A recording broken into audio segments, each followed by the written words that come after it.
ಮುಕೋಪಿ ಯತ್ಪ್ರಸಾದೇನ ಮುಕುಂದ ಶಯನಾಯತೆ ರಾಜರಾಜಾಯತೆ ರಿಕ್ತೋ ರಾಘವೇಂದ್ರಂ ತಮಾಶ್ರಯೇ ತಪಸ್ವಾಧ್ಯಾಯ ಶುಶ್ರೂಷಾ ಕೃಷ್ಣಪೂಜಾರತಂ ಮುನಿಂ ವಿಶ್ವೇಶಮಿಷ್ಟದಂ ವಂದೇ ಪರಿವ್ರಾಟ್ ಚಕ್ರವರ್ತಿನಂ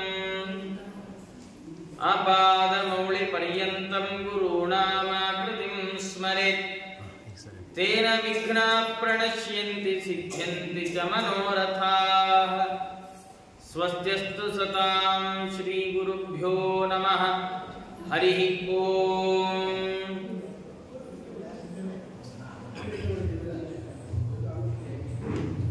ಶುಕಮುನಿಗಳ ಮುಖಾರವಿಂದದಿಂದ ಶ್ರೀಮದ್ ಭಾಗವತಾಮೃತವನ್ನ ಸವಿತಾ ಇರುವಂತಹ ಪರೀಕ್ಷಿತ್ ಮಹಾರಾಜರು ಹಿಂದಿನ ಸ್ಕಂದದ ಕೊನೆಯ ಭಾಗದಲ್ಲಿ ಹೇಳ್ತಾ ಯಾವಾಗಲೂ ಭಗವಂತ ದ್ವಿತೀಯ ಮಕ್ಕಳನ್ನೇ ಸಂಹಾರ ಮಾಡ್ತಾ ಇದ್ದಾನೆ, ಅದಿತಿಯ ಮಕ್ಕಳ ಪಕ್ಷವನ್ನೇ ಸ್ವೀಕಾರ ಮಾಡ್ತಾ ಇದ್ದಾನೆ. ಅದಿತಿಯ ಮಕ್ಕಳು ಅಂದ್ರೆ ದೇವತೆಗಳು, ಆದಿತ್ಯರು. ಭಗವಂತ ಯಾವಾಗಲೂ ಆದಿತ್ಯರ ಪಕ್ಷವನ್ನೇ ಸ್ವೀಕಾರ ಮಾಡ್ತಾ ದ್ವಿತೀಯ ಮಕ್ಕಳಾದ ದೈತ್ಯರನ್ನೆಲ್ಲ ಸಂಹಾರ ಮಾಡ್ತಾ ಇದ್ದಾನೆ ಅಂತ ಹೀಗೆ ಕಥೆಯನ್ನ ಹೇಳಿದ್ರು. ಯಾವಾಗ ಹೀಗೆ ಕಥೆ ಹೇಳಿದ್ರು ಆಗ ಶುಕಾಚಾರ್ಯರಿಗೆ ಪರೀಕ್ಷಿತ್ ಮಹಾರಾಜರು ಪ್ರಶ್ನೆ ಮಾಡ್ತಾನೆ, ಸ್ವಾಮಿ ಇದು ಹೇಗೆ ಸಾಧ್ಯ? ದೇವರು ಯಾವಾಗಲೂ ದೇವತೆಗಳ ಪರವಾಗಿಯೇ ಯುದ್ಧ ಮಾಡೋದು ಯಾಕೆ? ಎಲ್ಲೂ ನಾವು ಕಥೆಯಲ್ಲಿ ಭಗವಂತ ತಾನು ದೈತ್ಯರ ಪರವಾಗಿ ಹೋರಾಟ ಮಾಡಿ ಚಕ್ರದಿಂದ ಇಂದ್ರನ ಶಿರಸ್ಸನ್ನ ಅಪಹರಿಸಿಬಿಟ್ಟ ಅಂತ ಎಲ್ಲಾದ್ರೂ ಕಥೆ ಕೇಳಿದೇವ? ಇಲ್ಲ. ಹಾಗಾದ್ರೆ ದೇವರಿಗೂ ಪಕ್ಷಪಾತ ಮಾಡುವ ಸ್ವಭಾವ ಇದೆಯೋ ಹೇಗೆ? ಪರೀಕ್ಷಿತ್ ಮಹಾರಾಜರು ಕೇಳ್ತಾ, ಸಮಃ ಪ್ರಿಯಃ ಸುಹೃತ್ ಬ್ರಹ್ಮನ್ ಭೂತಾನಾಂ ಭಗವಾನ್ ಸ್ವಯಂ ಇಂದ್ರಸ್ಯಾರ್ಥೇ ಕಥಂ ದೈತ್ಯಾನವಧಿ ದ್ವಿಷಮೋ ಯಥಾ. ಪರೀಕ್ಷಿತ್ ಮಹಾರಾಜರ ಪ್ರಶ್ನೆ ಏನು ಅಂದ್ರೆ, ದೇವರಿಗೆ ಪಾರ್ಶಿಯಾಲಿಟಿ ಮಾಡುವ ಬುದ್ಧಿ ಇದೆಯಾ? ಅಲ್ಲ, ಇದು ಇರ್ಬೋದಲ್ಲ ಆಚಾರ್ಯ, ಅದೇನು ದೇವರು ಪಾರ್ಶಿಯಾಲಿಟಿ ಮಾಡಬಾರ್ದೆ? ದೇವರಿಗೆ ಅಂದ್ರೆ ದೊಡ್ಡ ಕೋಡಿದೆಯಾ? ಇದೆ ಎಂದ್ರು ಪರೀಕ್ಷಿತ್ ಮಹಾರಾಜ. ಮನುಷ್ಯನಾದವ ಒಬ್ಬರಲ್ಲಿ ಒಂದು ಮತ್ತೊಬ್ಬರಲ್ಲಿ ಒಂದು ಅನ್ನುವ ಪ್ರವೃತ್ತಿಯನ್ನ ಮನುಷ್ಯನಾದವ ಬೆಳೆಸಿಕೊಳ್ತಾನೆ. ಮನುಷ್ಯನಲ್ಲಿ ಈ ಪ್ರವೃತ್ತಿ ಬರಲಿಕ್ಕೆ ಏನ್ ಕಾರಣ? ಅವನಿಗೆ ಒಬ್ಬರನ್ನ ಕಂಡ್ರಾಗತ್ತೆ, ಒಬ್ಬರನ್ನ ಕಂಡ್ರಾಗತ್ತೆ. ಒಬ್ಬರು ಅವನಿಗೆ ಬಹಳ ಪ್ರಿಯರಾದವರು, ಇನ್ನೊಬ್ರು ತುಂಬಾ ಅಪ್ರಿಯರಾದ. ಒಬ್ಬರಲ್ಲಿ ಬಹಳ ಸ್ನೇಹ ಇದೆ, ಇನ್ನೊಬ್ಬರಲ್ಲಿ ಅವನಿಗೆ ಒಂದು ಚೂರು ಸ್ನೇಹ ಇಲ್ಲ. ಹೀಗೆ ಮನುಷ್ಯನಿಗೆ ರಾಗದ್ವೇಷಾದಿಗಳ ಪ್ರಯುಕ್ತವಾಗಿ ಒಬ್ಬರಲ್ಲಿ ಸ್ನೇಹ ಮತ್ತೊಬ್ಬರಲ್ಲಿ ದ್ವೇಷ ಇರಬಹುದಾದ್ರಿಂದ ಯಾರಲ್ಲಿ ಸ್ನೇಹ ಪ್ರೀತಿ ಅಭಿಮಾನಗಳಿದ್ದಾವೋ ಅವರು ಹೇಳಿದ್ದಕ್ಕೆಲ್ಲ ತಲೆ ಆಡಿಸ್ತಾನೆ. ಯಾರಲ್ಲಿ ನಮಗೆ ದ್ವೇಷ ಇದೆ ಅವ್ರು ಹೇಳಿದ್ ಏನಾದ್ರೂ ಒಪ್ಕೊಳ್ಳೋದು. ಕೆಲವು ಬಾರಿ ಹಾಗಿರುತ್ತೆ. ಆಕಾಶ ದೊಡ್ಡದಾಗಿದೆ, ಸಮುದ್ರದ ನೀರು ಉಪ್ಪಾಗಿದೆ. ಯಾರು ಹೇಳಿದ್ದು? ಇವನ್ ನಂಗಾಗಲ್ಲ, ಹಾಗಾದ್ರೆ ಒಪ್ಕೊಳ್ಬಾರ್ದು. ಸಮುದ್ರದ ನೀರು ಉಪ್ಪಾಗಿದೆ ಅಂತ ಅವನು ನಮ್ಗಾಗದೆ ಇರೋನು ಹೇಳಿದ್ರೆ ನಾವು ಏನಾದ್ರೂ ವಾದ ಮಾಡ್ಲಿಕ್ಕೆ ಸೈ. ಸಮುದ್ರದ ನೀರು ಉಪ್ಪಿಲ್ಲ, ಮೊನ್ನೆ ನಾನು 1 ಲೀಟರ್ ಕುಡಿದ್ನಪ್ಪ, ಒಂಚೂರು ಉಪ್ಪಿರ್ಲಿಲ್ಲ ಅಂತ ವಾದ ಮಾಡಕ್ಕೂ ಸೈ. ಯಾಕೆ ಅಂದ್ರೆ ನಮಗೆ ಒಬ್ಬರ ಮೇಲೆ ಸ್ನೇಹ ಇದೆ, ಆತ್ಮೀಯತೆ ಇದೆ, ಮತ್ತೊಬ್ಬರ ಮೇಲೆ ದ್ವೇಷ ಇದೆ. ಆದ್ರೆ ಭಗವಂತನದ್ದು ಈ ಸ್ವಭಾವ ಅಲ್ಲ. ಅವನು ಸಮಃ, ಎಲ್ಲರ ಒಳಗೆ ಸಮಾನ, ಎಲ್ಲರನ್ನೂ ಸಮನಾಗಿ ಕಾಣುವ ಪ್ರವೃತ್ತಿ ಭಗವಂತನದ್ದು. ಜೊತೆಗೆ ಪ್ರಿಯ, ಎಲ್ಲರಿಗೂ ದೇವರು ಪ್ರಿಯನಾಗಿದ್ದಾನೆ. ದೇವರು ಎಲ್ಲರಿಗೆ ಪ್ರಿಯ, ಅದು ಗೊತ್ತೋ ಗೊತ್ತಿಲ್ಲದೆಯೋ ನಮಗೂ ದೇವರು ಪ್ರಿಯನೇ ಆಗಿದ್ದಾನೆ. ಜೊತೆಗೆ ಸುಹೃತ್, ಎಲ್ಲರ ಜೊತೆ ಭಗವಂತನಿಗೆ ಸೌಹಾರ್ದ ಇದೆ. ಇವ್ರಾಗೋರು ಇವ್ರಾಗದೆ ಇರೋರು ಅಂತಿಲ್ಲ. ಅಲ್ಲ, ನಿಮ್ಗೆ ಹೇಗೆ ಗೊತ್ತಾಚಾರ್ಯ? ಯಾಕೆ ದೇವರಿಗೆ ಒಬ್ಬರನ್ನ ಕಂಡ್ರಾಗತ್ತೆ ಒಬ್ಬರನ್ನ ಕಂಡ್ರಾಗಲ್ಲ ಅನ್ನೋ ಸ್ವಭಾವ ಇಲ್ಲ ಅಂದ್ರೆ ನಮ್ಮಲ್ಲ ಆ ಸ್ವಭಾವ ಯಾಕೆ ಬಂತು? ನಮ್ಗೊಬ್ರು ಬಹಳ ಆತ್ಮೀಯರಾಗ್ತಾರೆ, ಒಬ್ರು ಬಹಳ ದ್ವೇಷ್ಯರಾಗ್ತಾರೆ. ಯಾಕೆ ಅಂದ್ರೆ ನಮ್ಮಲ್ಲಿ ಯಾವುದನ್ನು ಪಡೆಯಬೇಕು ಅನ್ನುವ ಆಸೆ ಇರುತ್ತೆ.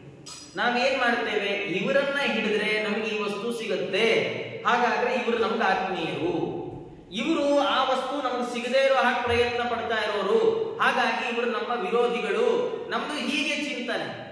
ನಮಗೆ ಬೇಕಾದವರು ಬೇಡವಾದವರನ್ನ ನಾವು ಹೇಗೆ ಡಿಸೈಡ್ ಮಾಡ್ತೀವಿ ಅಂದ್ರೆ, ನಮ್ಗೆ ಯಾರು ನಮ್ಮ ಇಚ್ಛೆಯ ಅನುಸಾರವಾಗಿ ನಡ್ಕೊಳ್ತಾರೋ ಅವರು ತುಂಬಾ ಒಳ್ಳೆಯವರು, ಯಾರು ನಮ್ಗೆ ಇಚ್ಛೆಗೆ ವಿರುದ್ಧವಾಗಿ ನಡ್ಕೊಳ್ತಾರೋ ಅವರು ಬಹಳ ಕೆಟ್ಟವರು.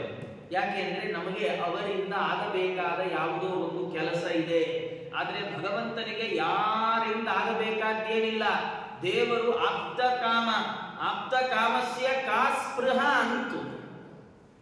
ಹಾಗಾದ್ರೆ ಅವನಿಗೆ ಯಾವ ಬಯಕೆ ಇಲ್ಲ ಅಂದಮೇಲೆ, ಅವನಿಗೆ ಯಾರಿಂದ ಆಗಬೇಕಾದ್ದೇನಿಲ್ಲ ಅಂದಮೇಲೆ ಅವನು ಯಾಕೆ ಯಾವಾಗಲೂ ದೈತ್ಯರ ಪಕ್ಷಕ್ಕೆ ವಿರೋಧಿಯಾಗಿ ಇರ್ತಾನೆ? ಯಾಕೆ ಒಮ್ಮೆಯೂ ದೈತ್ಯರನ್ನ ಸಪೋರ್ಟೇ ಮಾಡಲಿಲ್ಲ ದೇವರು? ಹೀಗೆ ಪರೀಕ್ಷಿತ್ ಮಹಾರಾಜರು ಪ್ರಶ್ನೆ ಕೇಳಿದ್ರೆ ಅದಕ್ಕೆ ಶುಕಾಚಾರ್ಯ ಅಂತಾರೆ, ನೋಡಪ್ಪ, ದೇವರದ್ದು ಏನು ತಪ್ಪಿಲ್ಲ, ದೇವರಿಗೆ ಪಾರ್ಶಾಲಿಟಿ ಇಲ್ಲ, ಹಾಗಾದ್ರೆ ಯಾಕೆ ಅವನು ದೇವತೆಗಳಿಗೆ ಸಹಾಯ ಮಾಡ್ತಾನೆ? ಶುಕಾಚಾರ್ಯರು, ನೀನು ತಪ್ಪು ತಿಳ್ಕೊಂಡಿದ್ಯಾ, ಅವನು ದೇವತೆಗಳಿಗೆ ಸಹಾಯ ಮಾಡ್ತಾನೆ ಅಂತಿಲ್ಲ. ದೇವರು ತನ್ನ ಸೃಷ್ಟಿಗೊಂದು ನಿಯಮವನ್ನು ಹಾಕೊಂಡಿದ್ದಾನೆ. ಏನು ಅಂದ್ರೆ, ಭಗವಂತನ ಸೃಷ್ಟಿ ಗುಣತ್ರಯಗಳನ್ನು ಅವಲಂಬಿಸಿದೆ. ಸತ್ವ, ರಜಸ್, ತಮಸ್. ಈ ಮೂರು ಗುಣಗಳಲ್ಲಿ ಯಾವಾಗ ಭಗವಂತ ಸತ್ವ ಗುಣಕ್ಕೆ ಉನ್ನಾಹವನ್ನ ಕೊಡಬೇಕು ಅಂತ ನಿಶ್ಚಯಿಸ್ತಾನೋ ಆಗ ಸಾತ್ವಿಕರಿಗೆ ಒಳ್ಳೆ ಕಾಲ.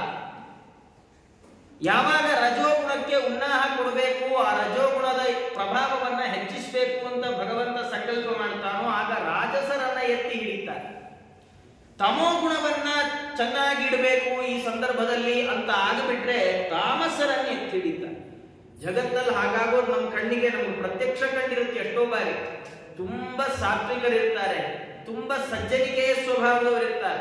ಆದ್ರೆ ಅವರು ಜಗತ್ತಲ್ಲಿ ಏನ್ ಮಾಡಿದ್ರು ಕೆಲವು ಸರ್ತಿ ಅವ್ರನ್ನ ಯಾರು ಗುರುತಿಸಲ್ಲ, ಯಾರು ಮರ್ಯಾದೆ ಕೊಡಲ್ಲ, ಅವ್ರನ್ನ ಬಹಳ ಗೋಳೈಕೊಂಡ್ಬಿಡ್ತಾರೆ ಸಮಾಜ. ನಾವು ಕೆಲವು ಸರ್ತಿ ಹೇಳ್ತೀವಿ, ನಮ್ಮ ಕಾಲ ಅಲ್ಲ ರೀ, ನಮ್ಮ ಟೈಮ್ ಬರಲಿ, ನಾನು ತೋರಿಸ್ತೀನಿ. ಹಂಗೆ ಅದೆಲ್ಲ. ಯಾವಾಗ ಯಾವ ಗುಣಕ್ಕೆ ದೇವರು ಉನ್ನಾಹ ಕೊಡಬೇಕು ಅನ್ಕೊಳ್ತಾನೋ ಆಗ ಅಂಥವರನ್ನು ಎತ್ತಿ ಹಿಡಿತಾನಪ್ಪ. ಅತ್ರೈವೋದಾಹರಂತೀಮಮಿತಿಹಾಸಂ ಪುರಾತನಂ. ಈ ವಿಷಯದಲ್ಲಿ ಒಂದು ಇತಿಹಾಸವನ್ನ ಹೇಳ್ತಾರಪ್ಪ, ಅದನ್ನ ನಾನು ನಿನಗೆ ಹೇಳ್ತೇನೆ ಅಂತ ಹೇಳ್ತಾ, ನಾರದರಿಗೂ ಮತ್ತು ಯುಧಿಷ್ಠಿರನಿಗೂ ನಡೆದ ಸಂವಾದ ರೂಪವಾಗಿ ಹೊರಟದ್ದು ಆ ಸಪ್ತಮಸ್ಕಂದ ಭಾಗವತ. ಅದನ್ನು ಹೇಳ್ತೇನೆ ಕೇಳು ಅಂತ.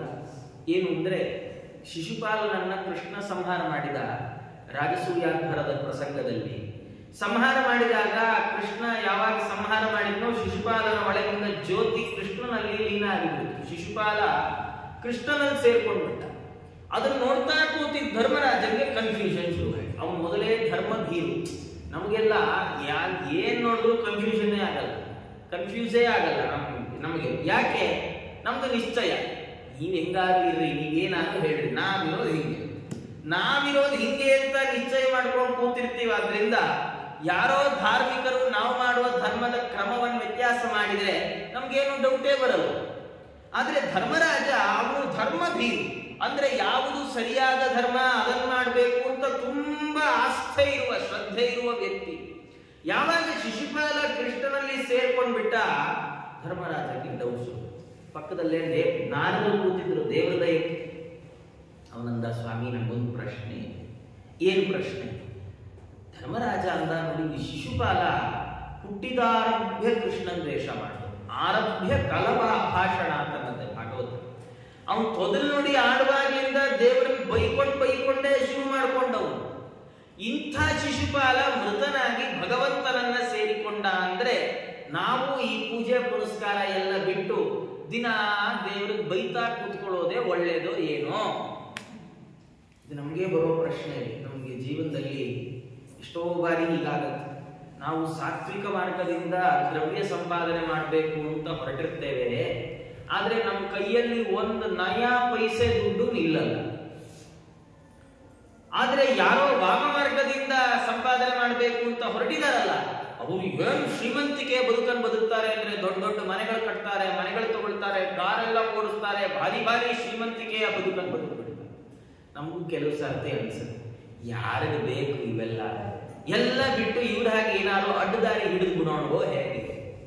ಇದು ನಮಗೆ ಬರಬಹುದಾದ ಇಂಥ ಪ್ರಶ್ನೆ ಯಾರ್ಯಾರಿಗೆ ಬರಬಹುದೋ ಅವರೆಲ್ಲರಿಗೂ ಸೇರಿ ದೃಷ್ಟಿನ ಪ್ರಶ್ನೆ ಮಾಡಿ, ಒಳ್ಳೆಯವರು ಯಾರು ಇಲ್ಲೇ ಇದ್ದಾರೆ, ಕೆಟ್ಟವ ಕೃಷ್ಣನ್ ಸೇರ್ಕೊಂಡ್ಬಿಟ್ಟ, ಹಾಗಾದ್ರೆ ನಾವು ದೇವರನ್ನು ಪೂಜೆ ಮಾಡೋದು ಒಳ್ಳೆಯದು, ದೇವರನ್ನ ಬೈಯೋದು ಒಳ್ಳೆಯದು ಅಂದಾಗ ಅವರನ್ನು, ಇಲ್ಲಪ್ಪ ನಿಮಗೆ ಬೈದದ್ದು ಗೊತ್ತಾಗಿದೆ, ಆದ್ರೆ ಇವ ಬೈಯುವ ಸ್ವಭಾವದ ಜೀವ ಅಲ್ಲ, ಪ್ರಾರಬ್ಧವಶಾತ್ ಬೈತಾ ಇದ್ದಾನಷ್ಟೇ, ಇವನ್ ಯಾರು ಅಂತ ಇವನ್ ಕಥೆ ಹೇಳ್ತೇನೆ. ಜಯ ವಿಜಯರು ಅಂತ ದ್ವಾರಪಾಲಕರು ಸನಕಾದಿಗಳಿಂದ ಶಬ್ದರಾಗಿದ್ದಾರೆ. ಶಬ್ದರಾದ ಅವರು ಮೊದಲ ಜನ್ಮದಲ್ಲಿ ಹಿರಣ್ಯಾಕ್ಷ ಹಿರಣ್ಯ ಕಶಿಪುಗಳು ಅಂತ ಆಗಿದ್ರು. ಅದರಲ್ಲಿ ಹಿರಣ್ಯಾಕ್ಷನನ್ನ ವರಾಹ ರೂಪದ ಭಗವಂತ ತಾನು ಸಂಹಾರ ಮಾಡಿಬಿಟ್ಟಿದ್ದಾನೆ. ಸಂಹಾರ ಮಾಡಿದ್ರೆ ಅದರ ಸಿಟ್ಟಿಗೆ ಹಿರಣ್ಯ ಕಶಿಪು ಎಲ್ಲ ಕಡೆಗಳಲ್ಲಿ ದೊಡ್ಡ ಅನಾಹುತವನ್ನು ನಡೆಸ್ತಾ ಇದ್ದಾನೆ. ದಂಗೆ ಏಳಿಸೋದು ಅಂತಾರಲ್ಲ, ಅಂಥ ಒಂದು ಪ್ರವೃತ್ತಿಯನ್ನ ಆತ ತೋರಿಕೊಂಡಿದ್ದಾನೆ. ಅಷ್ಟರಲ್ಲಿ ಏನಾಗಿದೆ, ಈ ಹಿರಣ್ಯಾಕ್ಷ ಅವನ ಅಂತ್ಯ ಸಂಸ್ಕಾರವನ್ನೆಲ್ಲ ಮುಗಿಸಿ ಅವನ ಹೆಂಡತಿ, ಅವನ ಮಕ್ಕಳು, ಅವನ ತಾಯಿ ದಿತಿದೇವಿ ಎಲ್ಲ ಜೋರು ಅಳ್ತಾ ಇದ್ದಾರೆ. ಅಳೋ ಕಾಲಕ್ಕೆ ಹಿರಣ್ಯಕಶಿಪು ಹೋಗಿ ಎಷ್ಟು ಉಪದೇಶ ಮಾಡಿದ್ದಾನೆ. ಭಾಗವತ ಒಂದಿಡೀ ಅಧ್ಯಾಯವನ್ನು ಮೀಸಲಿಟ್ಟಿದೆ. ಏನು ಮೀಸಲು ಅಂದ್ರೆ, ಹಿರಣ್ಯಕಶಿಪು ಅವರ ಅಮ್ಮನ್ ಮಾಡಿದ ಉಪದೇಶ. ಅಮ್ಮ ಯಾಕೆ ಅಳ್ತಿ, ಯಾರು ಮೃತರಾದದ್ದು, ಈ ದೇಹದಿತ್ತು ಅಂತ ಅಳ್ತೀಯಾ, ಜೀವಕ್ಕೆ ಸಾವಿದೆಯಾ, ಹಾಗೆ ಹೀಗೆ ಎಂಥ ಉಪದೇಶ ಅಂದ್ರೆ ಭಾಗವತ ಹೇಳುತ್ತೆ, ಪುತ್ರ ಶೋಕಂ ಜಹೌ, ಅದಿತಿ ಮಗ ತೀರಿ ಹೋದ ಅನ್ನೋ ದುಃಖ ಬಿಟ್ಬಿಟ್ಲಂತೆ. ಹಿರಣ್ಯಕಶಿಪನ ಉಪದೇಶ ಕೇಳಿ, ಒಬ್ಬ ಹೌದಲ್ಲ ಹೌದಲ್ಲ. ಆದ್ರೆ ಏನ್ ಮಜಾ ಅಂದ್ರೆ, ಇಷ್ಟೆಲ್ಲ ಅಮ್ಮ ಉಪದೇಶ ಮಾಡದ್ನಲ್ಲ, ಉಪದೇಶ ಮಾಡಿ ಮುಗಿದ ತಕ್ಷಣ ಹಿರಣ್ಯಕಶಿಪು ಮಾಡಿದ ಕೆಲಸ ಏನು ಅಂದ್ರೆ, ದೇವರನ್ನಿಲ್ಲ ಅನ್ನಿಸ್ಬಿಡ್ತೀನಿ ಅಂತ ಬ್ರಹ್ಮದೇವರು ತಪಸ್ ಮಾಡಕ್ಕೆ. ಅದು ಕ್ರಮ ಹಾಗೆ. ಏನಂದ್ರೆ, ಹೇಳೋದೆಲ್ಲ ವೇದಾಂತ, ತಿನ್ನೋದೆಲ್ಲ ಮತ್ತೇನೋ ಅಂತ. ಹೇಳಕ್ ಏನ್ ಬೇಕಾದ್ರೆ ಹೇಳ್ಬೋದ್ರಿ, ಇದೆಲ್ಲ ನಮ್ದೇ ಕಥೆ ಆಗ್ಬಿಡುತ್ತೆ ಕೆಲವು ಸರ್ತಿ. ನಾವು ಅಷ್ಟೇ ಉಪದೇಶ ಕೊಡುವಾಗ ಮಕ್ಕಳಿಗೆ ಏನ್ ಚೆನ್ನಾಗಿ ಹೇಳ್ತಾ ಇರ್ತೀವಿ ಅಂದ್ರೆ, ಮಕ್ಕಳನ್ನ ಮನೇಲಿ ಕೂರಿಸ್ಕೊಂಡು ಮಗು ಹುಷಾರಿಲ್ಲ ಅಂತ ಸುಳ್ಳು ಹೇಳಿ ಸ್ಕೂಲ್ಗೆ ಹೋಗಲ್ಲ ಅಂತ ಇರುತ್ತೆ. ನಾವು ಮಗುನ ಮನೇಲಿ ಕೂರಿಸ್ಕೊಂಡು ಹಾಗೆಲ್ಲ ಹೇಳ್ಬಾರ್ದಪ್ಪ, ಸುಳ್ಳು ಹೇಳ್ತಾರ ಯಾರಾದ್ರೂ, ಹಾಗೆ ಹೀಗೆ ಅಂತ ಹೇಳ್ತಾ ಇರ್ತೀವಿ. ಆಫೀಸಿಂದ ಫೋನ್ ಬಂದ್ಬಿಡ್ತೀವಿ, ಎಲ್ಲಿದ್ದೀರಿ? ಹ್ಞೂ ಸರ್ ಇಲ್ಲೇ ಆಫೀಸ್ ಗೇಟ್ ಅಲ್ಲಿ ಇದ್ದೀನಿ ಅಂತೀವಿ. ಆ ಮಗುಗೆ ಏನ್ ಅನ್ಸ್ಬೇಡ. ಅವನು ಹಿರಣ್ಯಕಶಿಪು ಆ ಸ್ವಭಾವದವನು. ಅಂದ್ರೆ ಇನ್ನೊಂದು ಕಥೆ ಏನು ಅಂದ್ರೆ, ಜನ ಆಡೋ ಮಾತನ್ನ ನೋಡಿ ಜನರನ್ನ ಅಳಿಬಾರ್ದು. ಮಾತು ಏನ್ ಬೇಕಾದ್ರೆ ಆಡ್ಬೋದು, ಆದರೆ ನಮ್ಮ ಸ್ವಭಾವ ಎಂಥದ್ದು ಗೊತ್ತಾಗಬೇಕಾದ್ರೆ ನಮ್ಮ ನಡವಳಿಕೆಯನ್ನಷ್ಟೇ ನೋಡಬೇಕು. ಅವನು ಹಿರಣ್ಯಕಶಿಪು ಉಪದೇಶ ಮಾಡಿದವನು ಉಪದೇಶ ಮಾಡಿ ಯಾವಾಗ ಅಮ್ಮ ಸುಮ್ಮನಾದ್ಲೋ, ತಾನು ಸೀದ ತಪಸ್ಸಿಗೆ ಹೊರಟ. ಮಂದರ ಪರ್ವತಕ್ಕೆ ಹೋದ, ಅಲ್ಲಿ ತಪಸ್ಸು ಮಾಡಿದ. ಹೇಗೆ ಮಾಡಿದ? ಊರ್ಧ್ವ ಬಾಹು ನಭೋ ದೃಷ್ಟಿ ಪಾದಾಂಗುಷ್ಠಾಶ್ರಿತಾವನಿ, ಕೈಯೆರಡು ಮೇಲೆತ್ತದ, ಆಕಾಶವನ್ನ ದಿಟ್ಟಿಸಿ ನೋಡ್ದ, ಪಾದದ ಹೆಬ್ಬೆರಳಿನ ಮೇಲೆ ನಿಂತ್ಕೊಂಡ. ನಾವೀಗ ನೆಟ್ಟಕ್ಕೆ ಕೂತಿರ್ತೀವಲ್ಲ, ನೆಟ್ಟಕ್ಕೆ ಕೂತಾಗ್ಲೇ ಸೊಟ್ಟಿಗೆ ಆಡ್ತಾ ಇರ್ತೀವಿ. ನಮ್ಗೆ ಹೀಗೆಲ್ಲ ಅನಿಸೋದು. ನಾವು ಗುರುಕುಲದಲ್ಲಿ ಇದ್ದು ಅಲ್ಲಿಂದ ಗುರುಗಳ ಜೊತೆ ಸಂಚಾರಕ್ಕೆ ಹೋಗೋ ಸಂದರ್ಭ. 11 ವರ್ಷ ಗುರುಕುಲದಲ್ಲಿ ಇದ್ವಿ. ಗುರುಕುಲದಲ್ಲಿ ಏನು ಅಂದ್ರೆ, ನಮ್ಮ ಪಾಠದ ಅವಧಿ ಒಂದು ಪೀರಿಯಡ್ 3/4 ಗಂಟೆ, 45ರಿಂದ 50 ನಿಮಿಷ ಮ್ಯಾಕ್ಸಿಮಮ್. ಅದಾದ್ಮೇಲೆ ಎದ್ದು ಇನ್ನೊಂದು ಕ್ಲಾಸ್ಗೆ ಹೋಗ್ತೀವಿ. ಆ 45 ನಿಮಿಷದಲ್ಲಿ ಹೀಗೆ ಕೂತ್ಕೊಳ್ತಿದ್ವಿ, ಅದು ಅಭ್ಯಾಸ ಆಗಿತ್ತು. ಅಲ್ಲಿ ಇನ್ನೊಂದು ಕ್ಲಾಸ್ಗೆ ಹೋಗುವಾಗ ವಾಕಿಂಗ್ ಆಗುತ್ತಲ್ಲ, ಕಾಲ್ಗಿಲೆಲ್ಲ ನೋವು ಬರ್ತಾ ಇರಲಿಲ್ಲ. ಗುರುಗಳ ಜೊತೆ ಪಾಠಕ್ಕೆ ಹೋಗ್ಬಿಟ್ರೆ ಅವ್ರು ಬೆಳಗ್ಗೆ 5 ಗಂಟೆಗೆ ಪಾಠ ಕೂರಿಸ್ಕೊಂಡ್ರೆ 7:30 ಅವರು ಪಾಠ ಮುಗಿಸ್ತಾ ಇರಲಿಲ್ಲ. 3 ಗಂಟೆ ಹೀಗೆ ಕೂತ್ಕೊಳ್ಳುವಷ್ಟೊತ್ತಿಗೆ ಮೊದಲನೇ ದಿನನೇ ನಮಗೆ ಅನಿಸ್ಬಿಟ್ಟಿತ್ತು, ಯಪ್ಪ ದೇವರೇ, ಆಸನ ಜಯ ಎಷ್ಟು ಮುಖ್ಯ ಅಂತ. ಅಂಥ ಸಂದರ್ಭಗಳಲ್ಲಿ ಗೊತ್ತಾಗುತ್ತೆ. ನಾವು ಜಪಕ್ಕೂ ಕೂತ್ಕೊಳ್ತೇವೆ, ಎಷ್ಟೋ ಬಾರಿ ಗುರುಮಂತ್ರಕ್ಕೋ ಜಪಕ್ಕೋ ಪೂಜೆಗೋ ಕೂತಿರ್ತೀವಿ. ಕೂತಾಗ ಹಾಗೊಂದು ಸರ್ತಿ ಮಾಡು, ಹೀಗೊಂದ್ಸರಿ, ಹಾಗೊಂದು ಸರ್ತಿ ಮಾಡು, ಹೀಗೊಂದ್ಸರಿ. ಆಸನ ಜಯ ಇಲ್ಲದೆ ಇದ್ರೆ ಏಕಾಗ್ರತೆ ಬರಲ್ಲ ಅನ್ನತ್ತೆ ಶಾಸ್ತ್ರ. ಅವನು ಹಿರಣ್ಯಕಶಿಪು ಅದಕ್ಕೆ ರಾಕ್ಷಸ ತಪಸ್ಸು ಅಂತ. ಏನಾದ್ರೂ ನಾವು ಜಾಸ್ತಿ ಮಾಡಿದ್ರೆ, ತುಂಬಾ ಊಟ ಮಾಡ್ಬಿಟ್ರೆ ಅದೇ ರಾಕ್ಷಸರ ತಿಂದ್ಯಾ ಅಂತ. ತುಂಬಾ ಕೆಲಸ ಮಾಡ್ತಾ ಇದ್ರೆ ಅವನು ರಾಕ್ಷಸ ಹುಡುಗಲ್ಲಿ ದುಡಿತಾನೆ ಅಂತ. ತುಂಬಾ ಪಾಂಡಿತ್ಯ ಇದ್ದು, ತುಂಬಾ ವಿದ್ಯೆ ಇದ್ರೆ ಅವನು ರಾಕ್ಷಸ ಪಾಂಡಿತ್ಯ ಅಂತ. ಅಂದ್ರೆ ಅಬ್ನಾರ್ಮಲ್. ಮನುಷ್ಯರು ಸಹಜವಾಗಿ ಮಾಡ್ಲಿಕ್ಕಾಗದೇ ಇರೋದನ್ನ ಮಾಡೋದೇ ರಾಕ್ಷಸರು. ಅವರು ಆ ಹಿರಣ್ಯಕಶಿಪು ಪಾದದ ಹೆಬ್ಬೆಟ್ಟಿನಲ್ಲಿ ನೆಲವನ್ನ ಮೆಟ್ಟಿ ತಾನು ನಿಂತಿದ್ದಾನೆ. ನಿಂತು ತಪಸ್ಸು ಮಾಡಿದ. 1000 ವರ್ಷಗಳ ಕಾಲ ತಪಸ್ಸು ಮಾಡಿಬಿಟ್ಟ. ಅವನ ದೇಹದ ಸುತ್ತ ಹುತ್ತ ಬೆಳ್ಕೊಂಡ್ಬಿಡ್ತು. ಹುತ್ತ ಬೆಳೆದ್ರೆ ಅವನ ತಪಸ್ಸಿನ ಜ್ವಾಲೆ ದೇವತೆಗಳಿಗೆ ಭಯ ಉಂಟು ಮಾಡ್ಲಿಕ್ಕೆ ಶುರು ಮಾಡ್ತು. ದೇವತೆಗಳೆಲ್ಲ ಬ್ರಹ್ಮದೇವರ ಹತ್ರ ಹೋದ್ರು. ಬ್ರಹ್ಮದೇವರು ಸೀದಾ ಹಿರಣ್ಯಕಶಿಪು ಹತ್ರ ಬಂದ್ರು. ಎಲ್ಲಿ ಹಿರಣ್ಯಕಶಿಪುವೇ ಇಲ್ಲ, ದೇಹದ ಸುತ್ತ ಹುತ್ತ ಬೆಳ್ಕೊಂಡ್ಬಿಟ್ಟಿದೆ. ಹುತ್ತ ಬೆಳೆದ್ರೆ ಆ ಹುತ್ತದ ಒಳಗಿಂದ ಈ ಕಾಡಿನ ಗೊದ್ದಗಳು ಹಿರಣ್ಯಕಶಿಪನ ದೇಹದ ಮಾಂಸದ ತುಂಡುಗಳನ್ನ ಕಚ್ಕೊಂಡು ಹೋಗ್ತಾ ಇದ್ದ.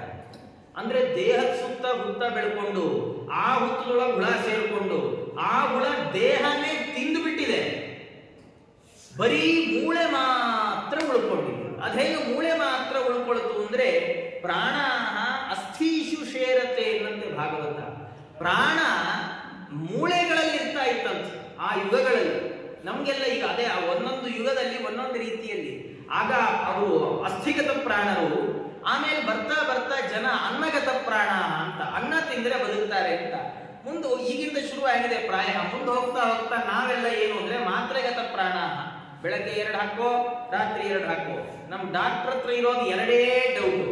ಡಾಕ್ಟ್ರೇ ಏನ್ ತಿನ್ಬೇಕು, ಡಾಕ್ಟ್ರೇ ಮಾತ್ರೆ ಯಾವಾಗ, ಬಿಫೋರ್ ಫುಡ್ ಆಫ್ಟರ್ ಫುಡ್, 2 ಪ್ರಶ್ನೆ. ಅದಕ್ಕೆ ವೇದ ಹೇಳುವಾಗ ಮಾತ್ರ ಮಾತ್ರೇನೆ ಪವರ್ ಅಲ್ವೇ. ಆಗ ಅವನಿಗೆ ಆ ಪ್ರಾಣ ಅಸ್ಥೀಷು ಶೇರತೆ. ಅವನು ಹಾಗೆ ನಿಂತಿದ್ದ. ಬ್ರಹ್ಮದೇವರು ತಮ್ಮ ಕಮಂಡಲುವಿನ ನೀರನ್ನು ಕೈ ಹಾಕೊಂಡು ಅವನಿಗೆ ಪ್ರೋಕ್ಷಣೆ ಮಾಡಿದ್ರೆ ಅವನು ವಜ್ರ ಸಂಹನನೋ ಯುವ, ಒಳ್ಳೆ ವಜ್ರದಂಥ ದೇಹ ಬಂದ್ಬಿಡ್ತು, ಬಂಗಾರದ ಮೈಬಣ್ಣ ಬಂದ್ಬಿಡ್ತು. ಹಬ್ಬತ್ತಿ ಎದ್ನಿಂತ ಬ್ರಹ್ಮದೇವರಿಗೆ ದೀರ್ಘದಂಡ ನಮಸ್ಕಾರ ಮಾಡಿದ. ಬ್ರಹ್ಮದೇವರಂದ್ರು, ತಪಸ್ಸಿದ್ಧೋಸಿ ಕಾಶ್ಯಪ, ನಿನ್ ತಪಸ್ಸು ಸಿದ್ಧಿ ಆಯ್ತಪ್ಪ, ಏನ್ ಬೇಕು ವರ ಕೇಳ್ಕೋ ಅಂದು. ಅವನಂದ, ನೀವು ನಿಜವಾಗಿ ನಂಗೆ ವರ ಕೊಡಕ್ ಬಂದಿದ್ರೆ ನೀವು ಸೃಷ್ಟಿ ಮಾಡಿದ ಯಾವುದರಿಂದ ನಂಗೆ ಸಾವು ಬರಬಾರದು ಅಂತ. ಬ್ರಹ್ಮದೇವರಂದ್ರು ತಥಾಸ್ತು ಅಂದು.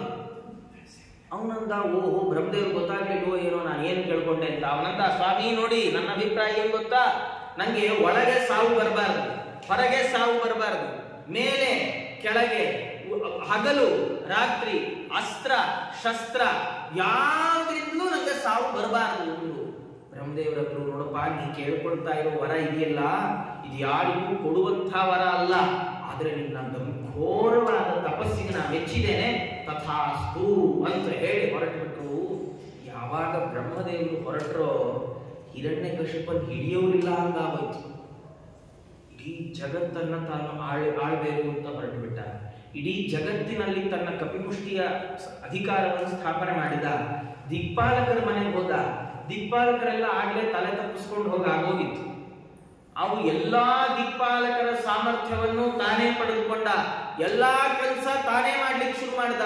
ಅವನ್ ಹೆಂಗೆ ಅಂದ್ರೆ ಒಂದು ರೂಲ್ ಅಂತೆ, ಭೂಮಿಯಲ್ಲಿ ಯಾರು ಕೃಷಿ ಮಾಡ್ಬೇಕಾಗೇ ಇರ್ಲಿಲ್ಲ. ಭೂಮಿಗಾರ ಹಾಕ್ಬಿಟ್ಟಿದ್ದಂತೆ, ನೋಡು ಯಾರು ಉತ್ಲಿ ಬಿತ್ಲಿ, ನೀನ್ ಮಾತ್ರ ಟೈಮ್ಗೆ ಸಸ್ಯ ಕೊಡ್ಬೇಕು ಅನ್ನೋ. ಭೂಮಿ ಹಾಕೋದೇ ಬೇಡ, ಸುಮ್ನೆ ಭೂಮಿ ಹತ್ರ ಬಂದು ಅಪ್ಲಿಕೇಶನ್ ಹಾಕಿದ್ರೆ ಆಯ್ತು. ರಾಗಿ ಬೇಕು ಈ ಸರ್ತಿ ನಂಗೆ ನೆಕ್ಸ್ಟ್ ತಿಂಗಳು ರಾಗಿ ಕೊಟ್ಬಿಡು ಅಂದ್ರೆ ಭೂಮಿ ರಾಗಿಯನ್ನು ಬೆಳಿಬೇಕು. ಭೂಮಿಗಾರಡು ಸಮುದ್ರಕ್ಕೆ ಹೇಳಿದ್ದಂತೆ, ಸಮುದ್ರ ನಿನ್ ಹೊಟ್ಟೆ ಒಳಗೆಲ್ಲ ಬೇಕಾದಷ್ಟು ಮುತ್ತು ರತ್ನ ಹವಳ ಎಲ್ಲ ಇಟ್ಕೊಂಡಿದೆಯಲ್ಲ, ಅಲೆ ಬರ್ತಾ ಜೊತೆಗೆ ಒಂದು 4 ಹಿಡ್ಕೊಂಡ್ ಬರ್ಬೇಕು ಅಂತ ಆರ್ಡರ್ ಹಾಕಿ.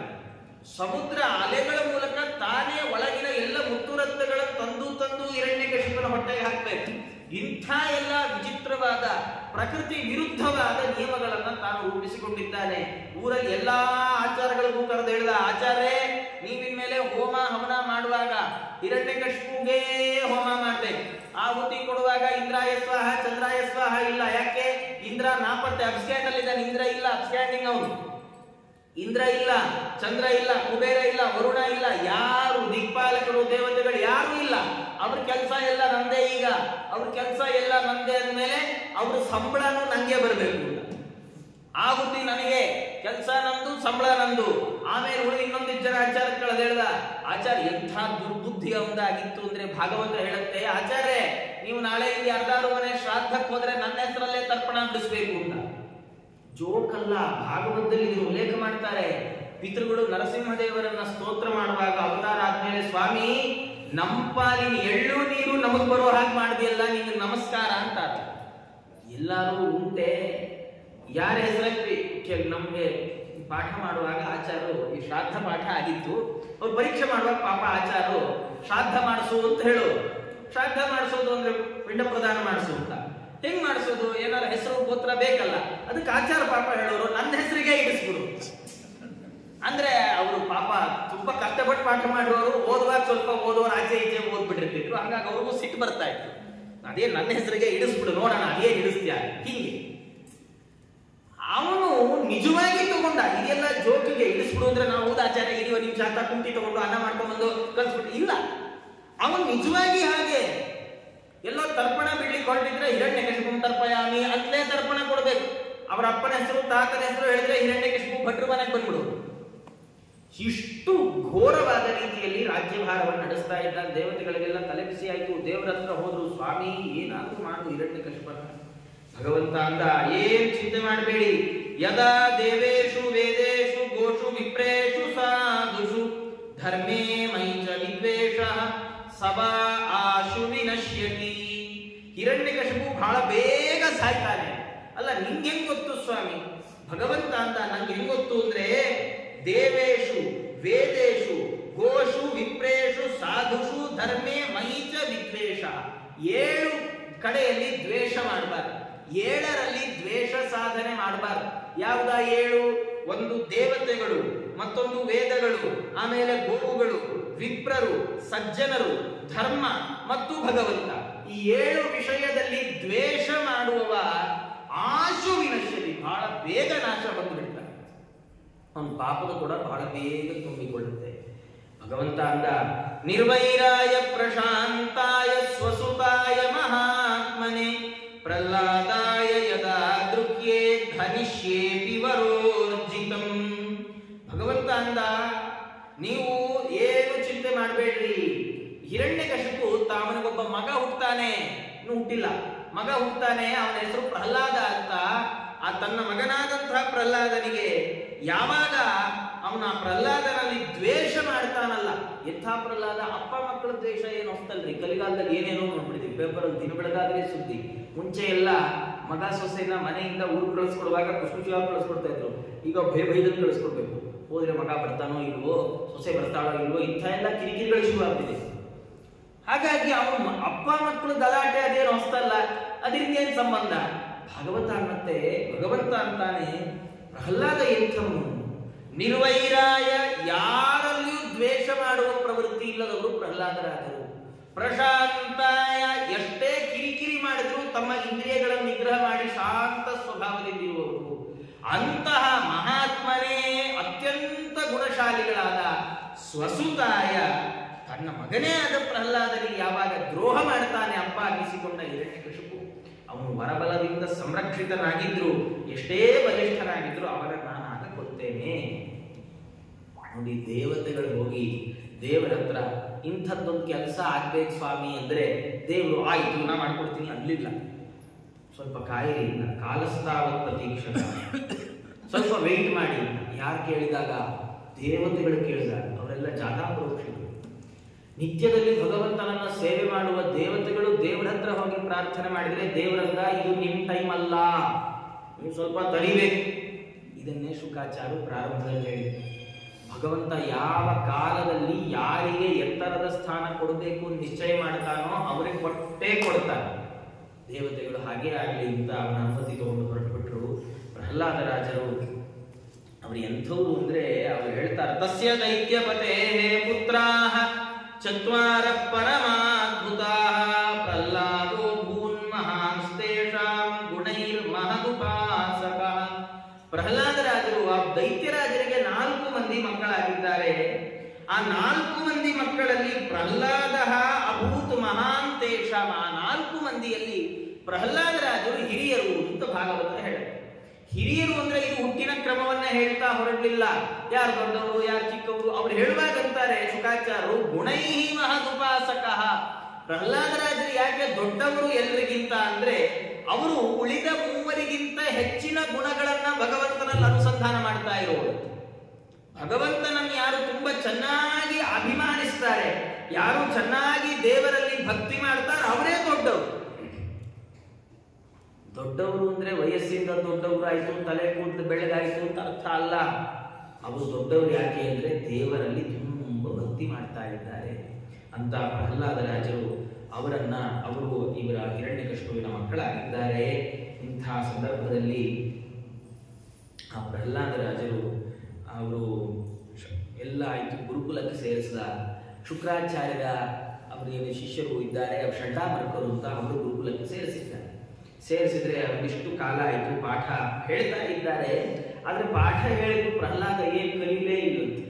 ಇವತ್ತಿನ ಮಕ್ಕಳ ಥರ ಆಚಾರ್ಯ ಅಲ್ವಾ, ಪಾಠ ಮಾಡ್ತಾ ಇರ್ತಾರೆ, ಮಾಡೋರು, ಮಕ್ಕಳು ಕಲಿಯೋದೇ ಇಲ್ಲ. ಇವ್ರದ್ದು ಹಾಗಲ್ಲ, ಇವ್ರದ್ದೊಂಥರ ಬೇರೆ.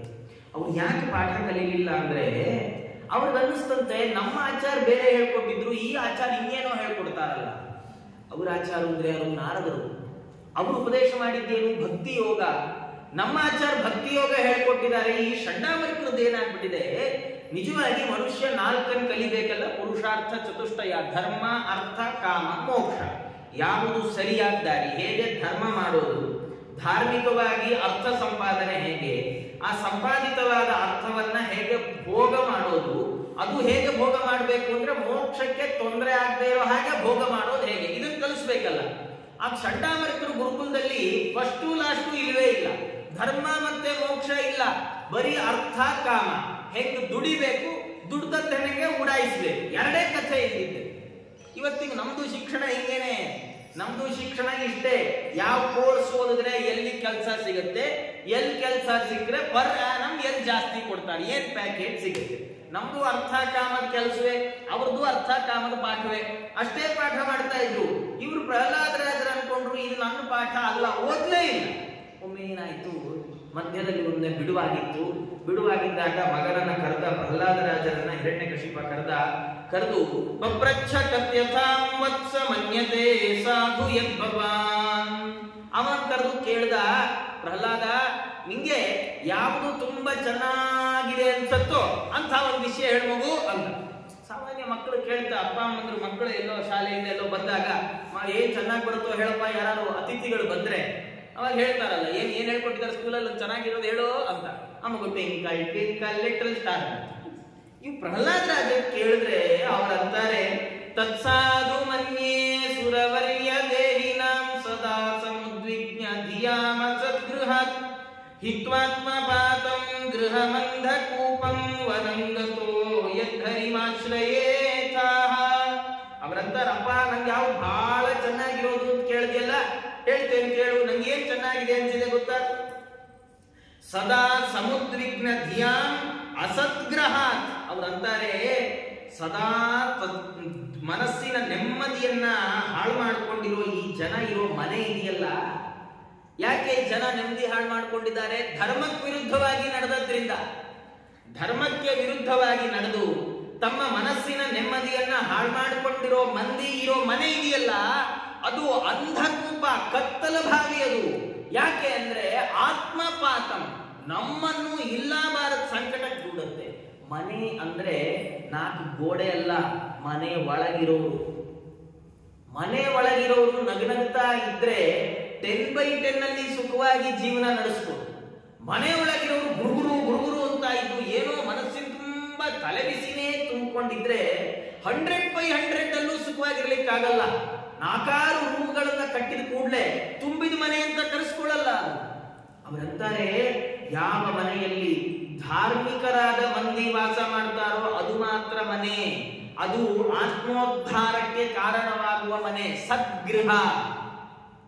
ಎಲ್ಲಿ ಧರ್ಮಕ್ಕೆ ವಿರುದ್ಧವಾಗಿ ನಡೆದುಕೊಂಡು ಆ ಮೂಲಕ ತಮ್ಮ ಮನಸ್ಸಿನ ನೆಮ್ಮದಿಯನ್ನು ಹಾಳು ಮಾಡಿಕೊಂಡು ಉಳಿದವರ ಮನಸ್ಸಿನ ನೆಮ್ಮದಿನೂ ಹಾಳು ಮಾಡೋ ಮಂದಿ ಇರ್ತಾರೋ ಅಂಥ ಮನೆ ಅದು ಮನೆಯಲ್ಲ, ಅದು ಅಂಧಕೂಪ, ಕತ್ತಲ ಭಾವಿ.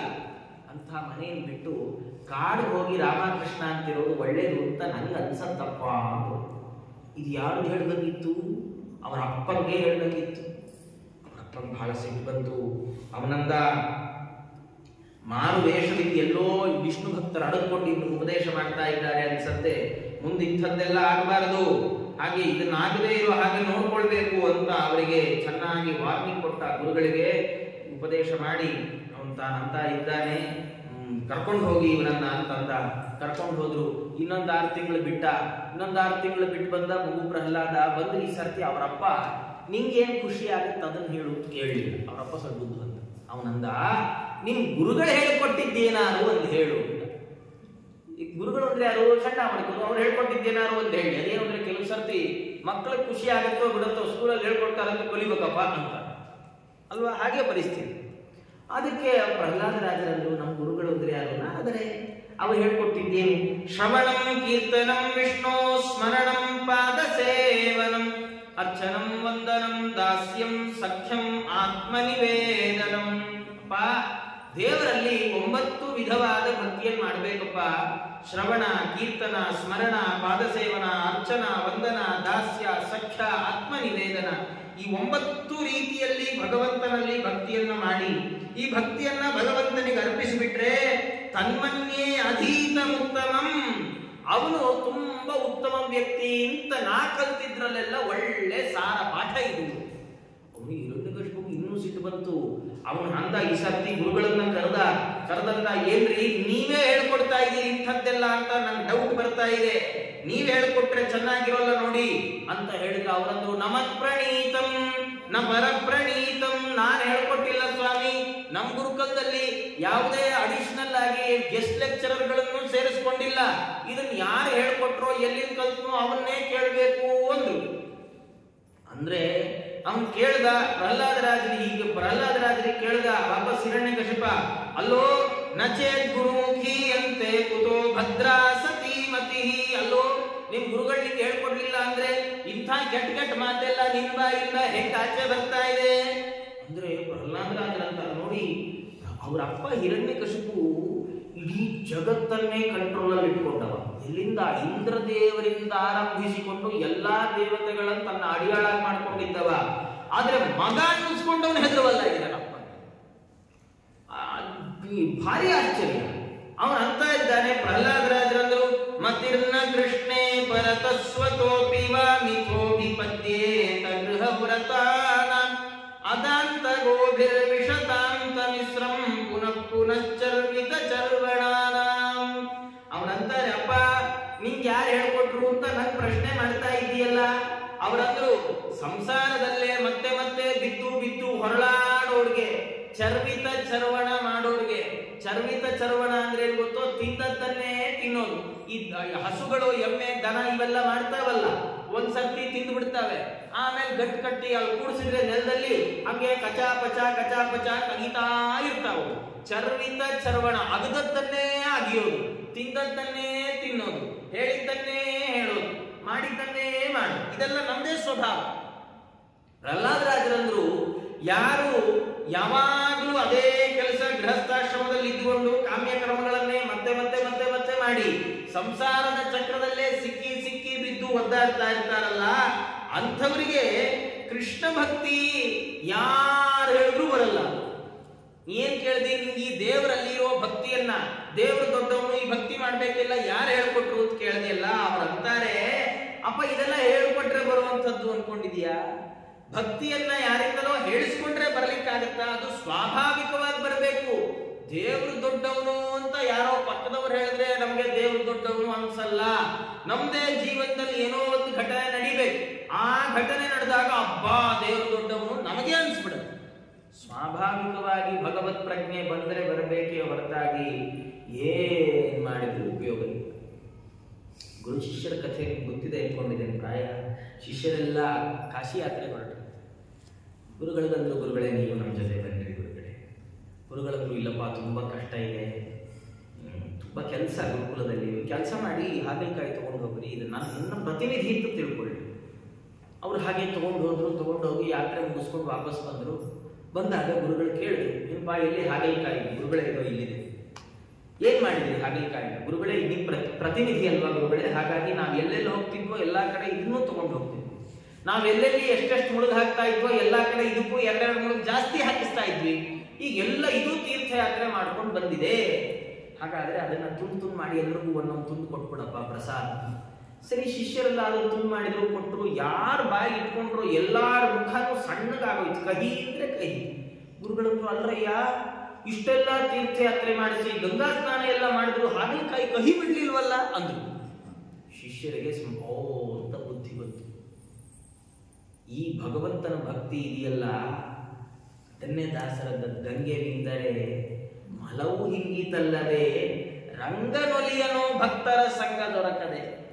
ನಮ್ಗೆ ದೇವರ ಒಲುಮೆ ಆಗಬೇಕು ಅಂದ್ರೆ, ಭಗವಂತನ ಪ್ರಜ್ಞೆ ಬರಬೇಕು ಅಂದ್ರೆ ಸುಮ್ಮನೆ ಯಾತ್ರೆ ಮಾಡಿದ್ರೆ ಸಾಕಾಗಲ್ಲ.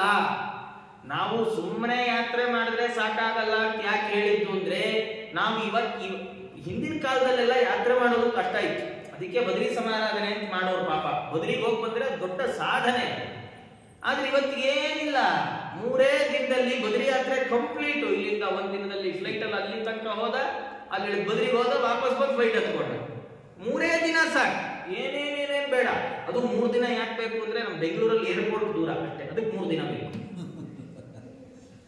ಹಾಗಾಗಿ ಇವತ್ತಿಗೆ ಯಾತ್ರೆ ಅನ್ನೋದು ಯಾತನಾತ್ರಾಯತೆ ಅನ್ನುವ ಯಾವ ನಿಜವಾದ ಅರ್ಥದ ಯಾತ್ರೆ ಇದೆ, ಆ ಹೆಸರನ್ನು ಕಳ್ಕೊಂಡ್ಬಿಟ್ಟಿದೆ. ಅದು ಅನ್ವರ್ಥವಾಗಿ ಉಳಿದೇ ಇಲ್ಲ. ಹಾಗಾಗಿ ಅವರಂತಾರೆ ಬರೀ ಪ್ರಹ್ಲಾದರಾಜರು, ಅಪ್ಪ ಇದೆಲ್ಲ ಇನ್ನೊಬ್ರು ಮತ್ತೊಬ್ರು ಹೇಳ್ಕೊಟ್ರೆ ಬರುವಂಥದ್ದಲ್ಲ, ಸ್ವಾಭಾವಿಕವಾಗಿ ನೈಷಾಮತಿಸ್ತಾವದುರುಕ್ರಮಾಂಘ್ರಿಂ ಸ್ಪೃಶತ್ಯನರ್ಥಾಪಗಮೋಯದರ್ಥ. ಭಗವಂತನ ಪಾದವನ್ನ ಇವ್ರ ಬುದ್ಧಿ ತಾಕಲ್ಲ ಅಲ್ಲಿವರೆಗೂ. ಎಲ್ಲಿವರೆಗೂ? ಮಹೀಯ ಸಂಪಾದ ರಜೋಭಿಷೇಕಂ ನಿಶ್ಚಿಂಚನಾನಾಂ ನವೃಣೀತ ಯಾವತ್ತು. ಎಲ್ಲಿವರೆಗೆ ದೊಡ್ಡವರು ಪಾದ ಧೂಳಿ ನಮ್ಮ ತಲೆ ಮೇಲೆ ಬೀಳಲ್ಲ, ಮಹಾತ್ಮರ ಸಂಘ ನಮಗಾಗಲ್ಲ, ಅಲ್ಲಿವರೆಗೂ ಬುದ್ಧಿ ಭಗವಂತನ ಕಡೆ ತಿರುಗಲ್ಲ. ಹಾಗಾದ್ರೆ ಏನರ್ಥ?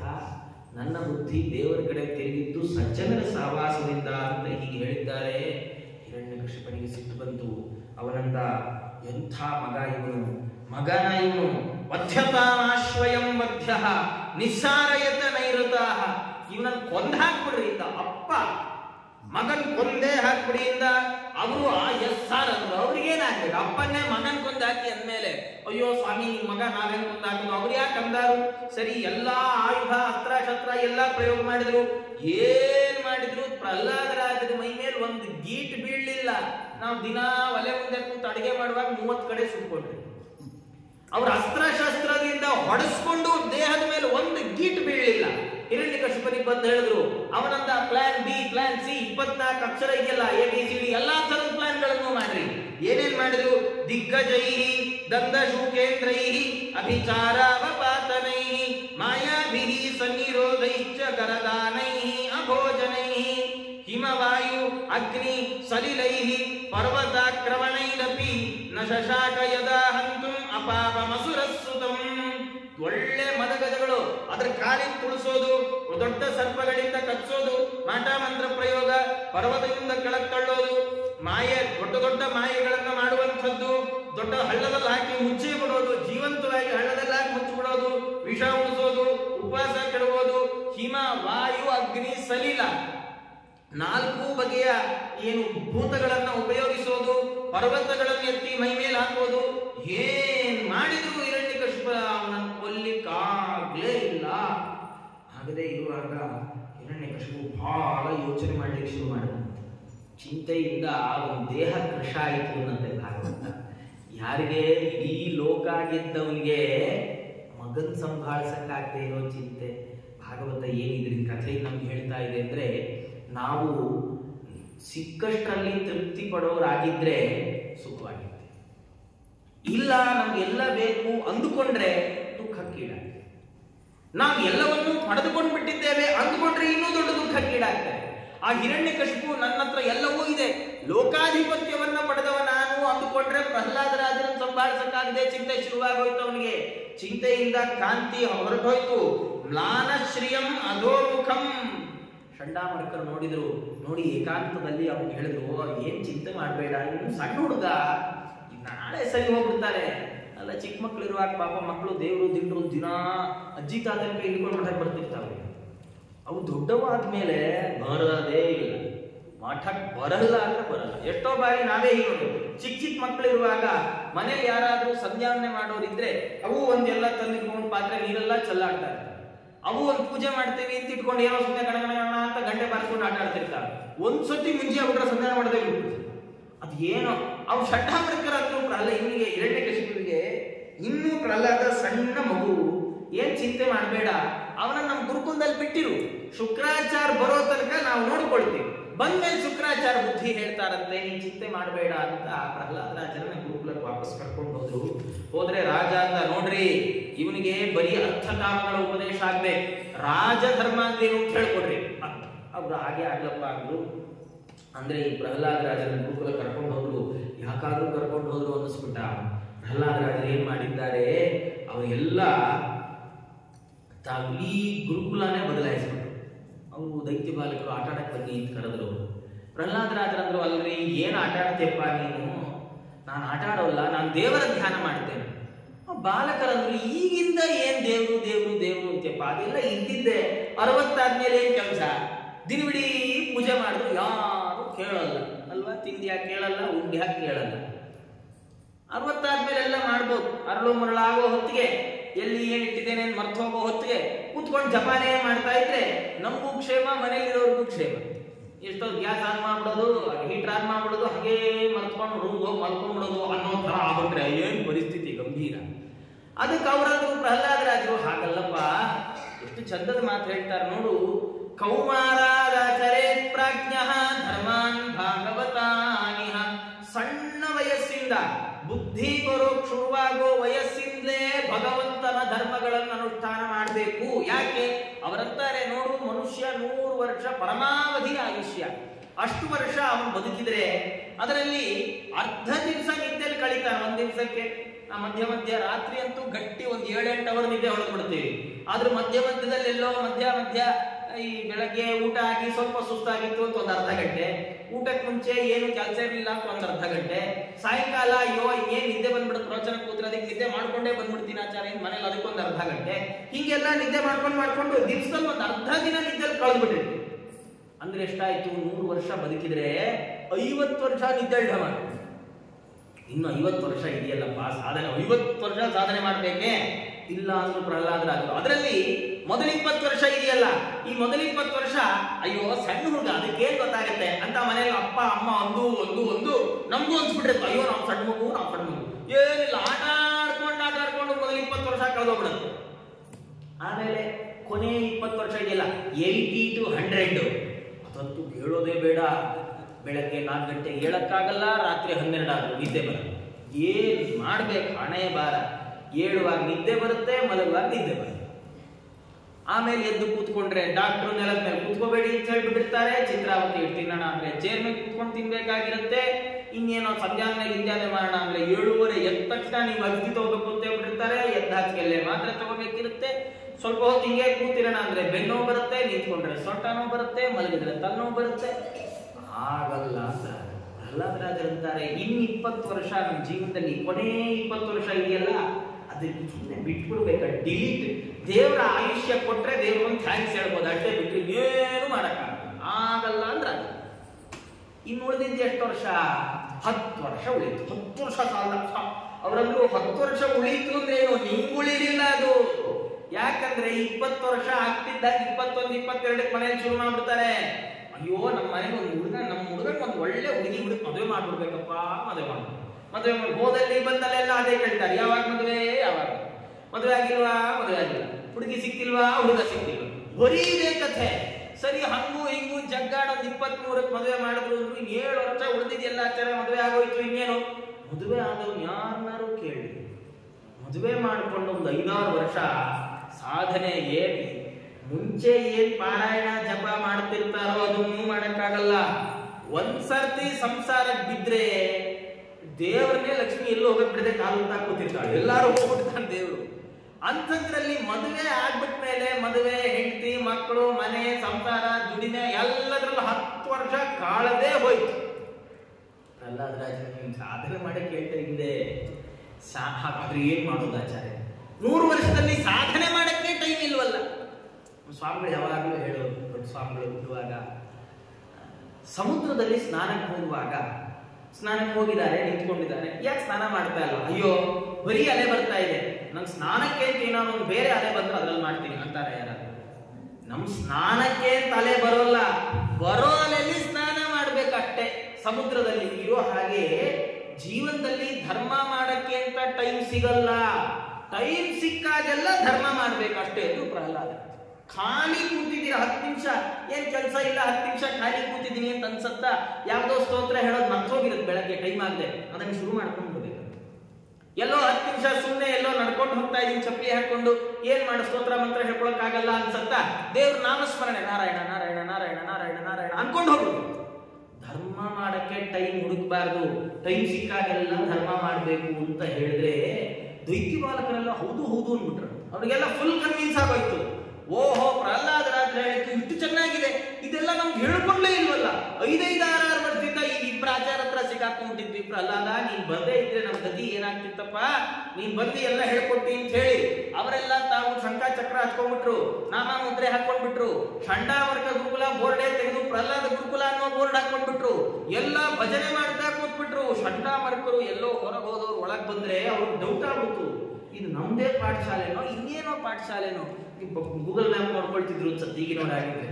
ಅವ್ರು ನೋಡಿದ್ರು ಬಹಳ ಗಾಬರಿ ಆಯ್ತು ಅವರಿಗೆ. ಸೀದಾ ರಾಜ ಹಿರಣ್ಯಕಶಿಪರ ಹತ್ರ ಹೋದ್ರು. ಅಪ್ಪ, ನೀನು ಬೇಡ, ನಿನ್ ಮಗನ ಸಹವಾಸವೂ ಬೇಡ, ನಿನ್ ಮಗ ನಮ್ಮ ಮನೇಲಿ ಬಂದು ನಮ್ಮ ಗುರುಕುಲದಲ್ಲಿ ಬಂದಿದ್ದಕ್ಕೆ ನಾಳೆಯಿಂದ ನಮಗ್ ಕೆಲಸ ಇಲ್ಲದೆ ಇರೋ ಹಂಗಾಗೋಗಿದೆ, ನಿನ್ ಮಗನ್ ನೀನೇ ಇಟ್ಕೋ ಅಂತಂದ್ರೆ ಹಿರಣ್ಯಕಶಿಪು ಬಹಳ ಸಿಟ್ಟು ಬಂತು. ಅವನಂತ ಇದ್ದಾನೆ, ಅಲ್ಲೋ ನಿಂಗೆ ಎಂಥದ್ದು ಯಾರೋ ನಿನಗೆ ಬಲ ಕೊಡ್ತಾ ಇರೋದು?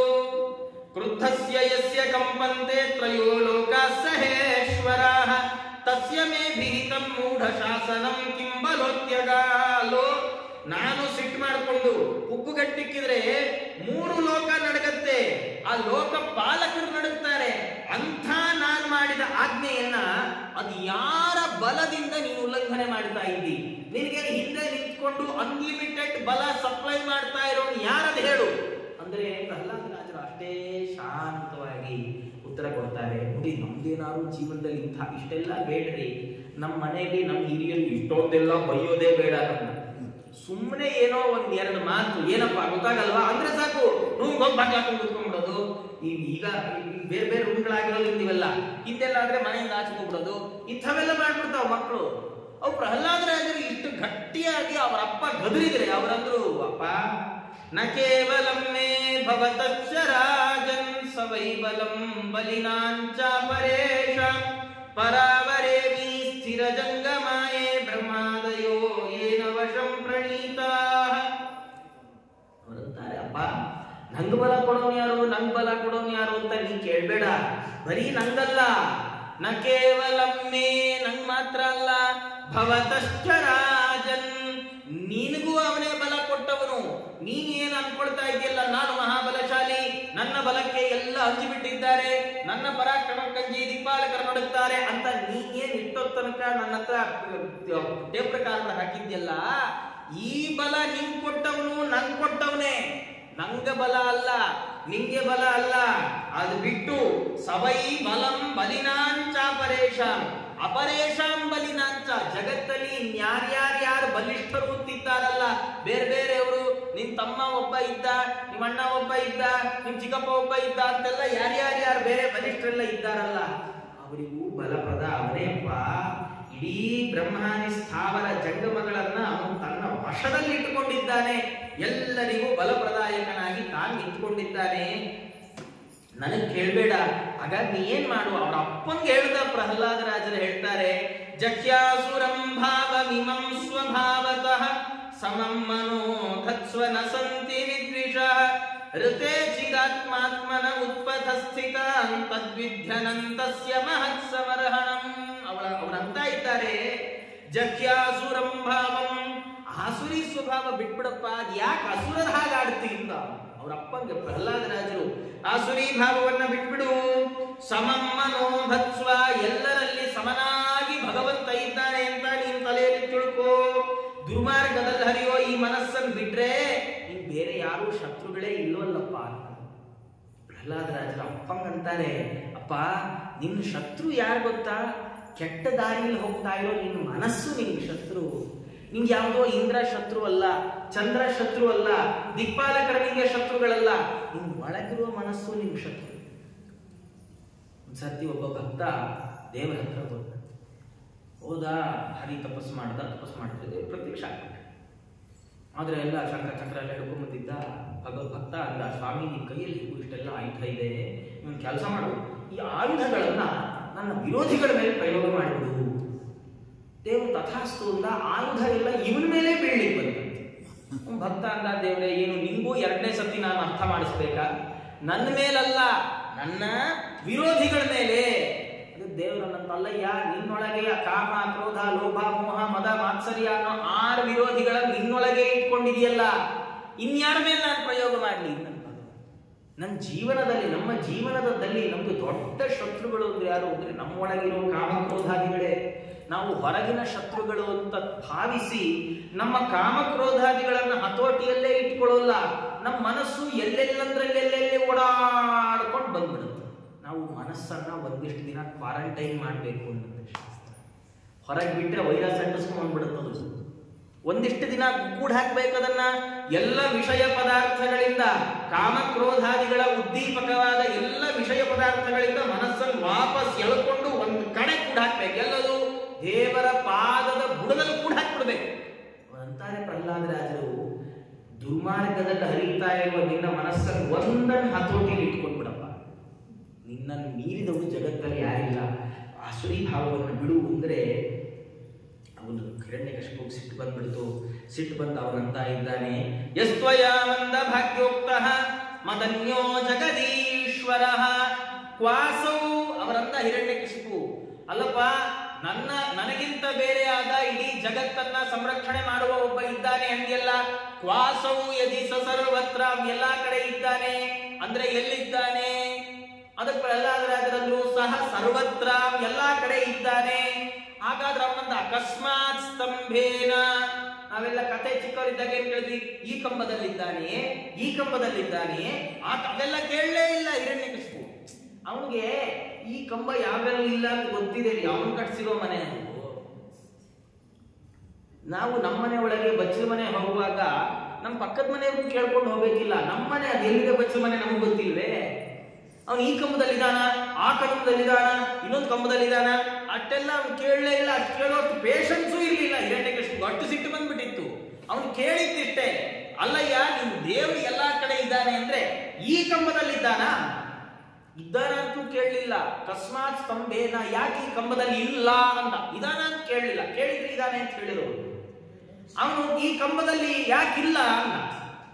ಪ್ರಹ್ಲಾದರಾಜರಂದ್ರು, ಇಲ್ಲ ಅಂದ್ರೆ ನೀನ್ ಹೇಳ್ತಾ ಇದೆ ಇಲ್ಲ ಅಂತ. ನಂಗೆ ದೃಶ್ಯತೆ, ನಂಗೆ ಕಾಣಿಸ್ತಾನೆ ನಮ್ಮ ದೇವರಲ್ಲಿ.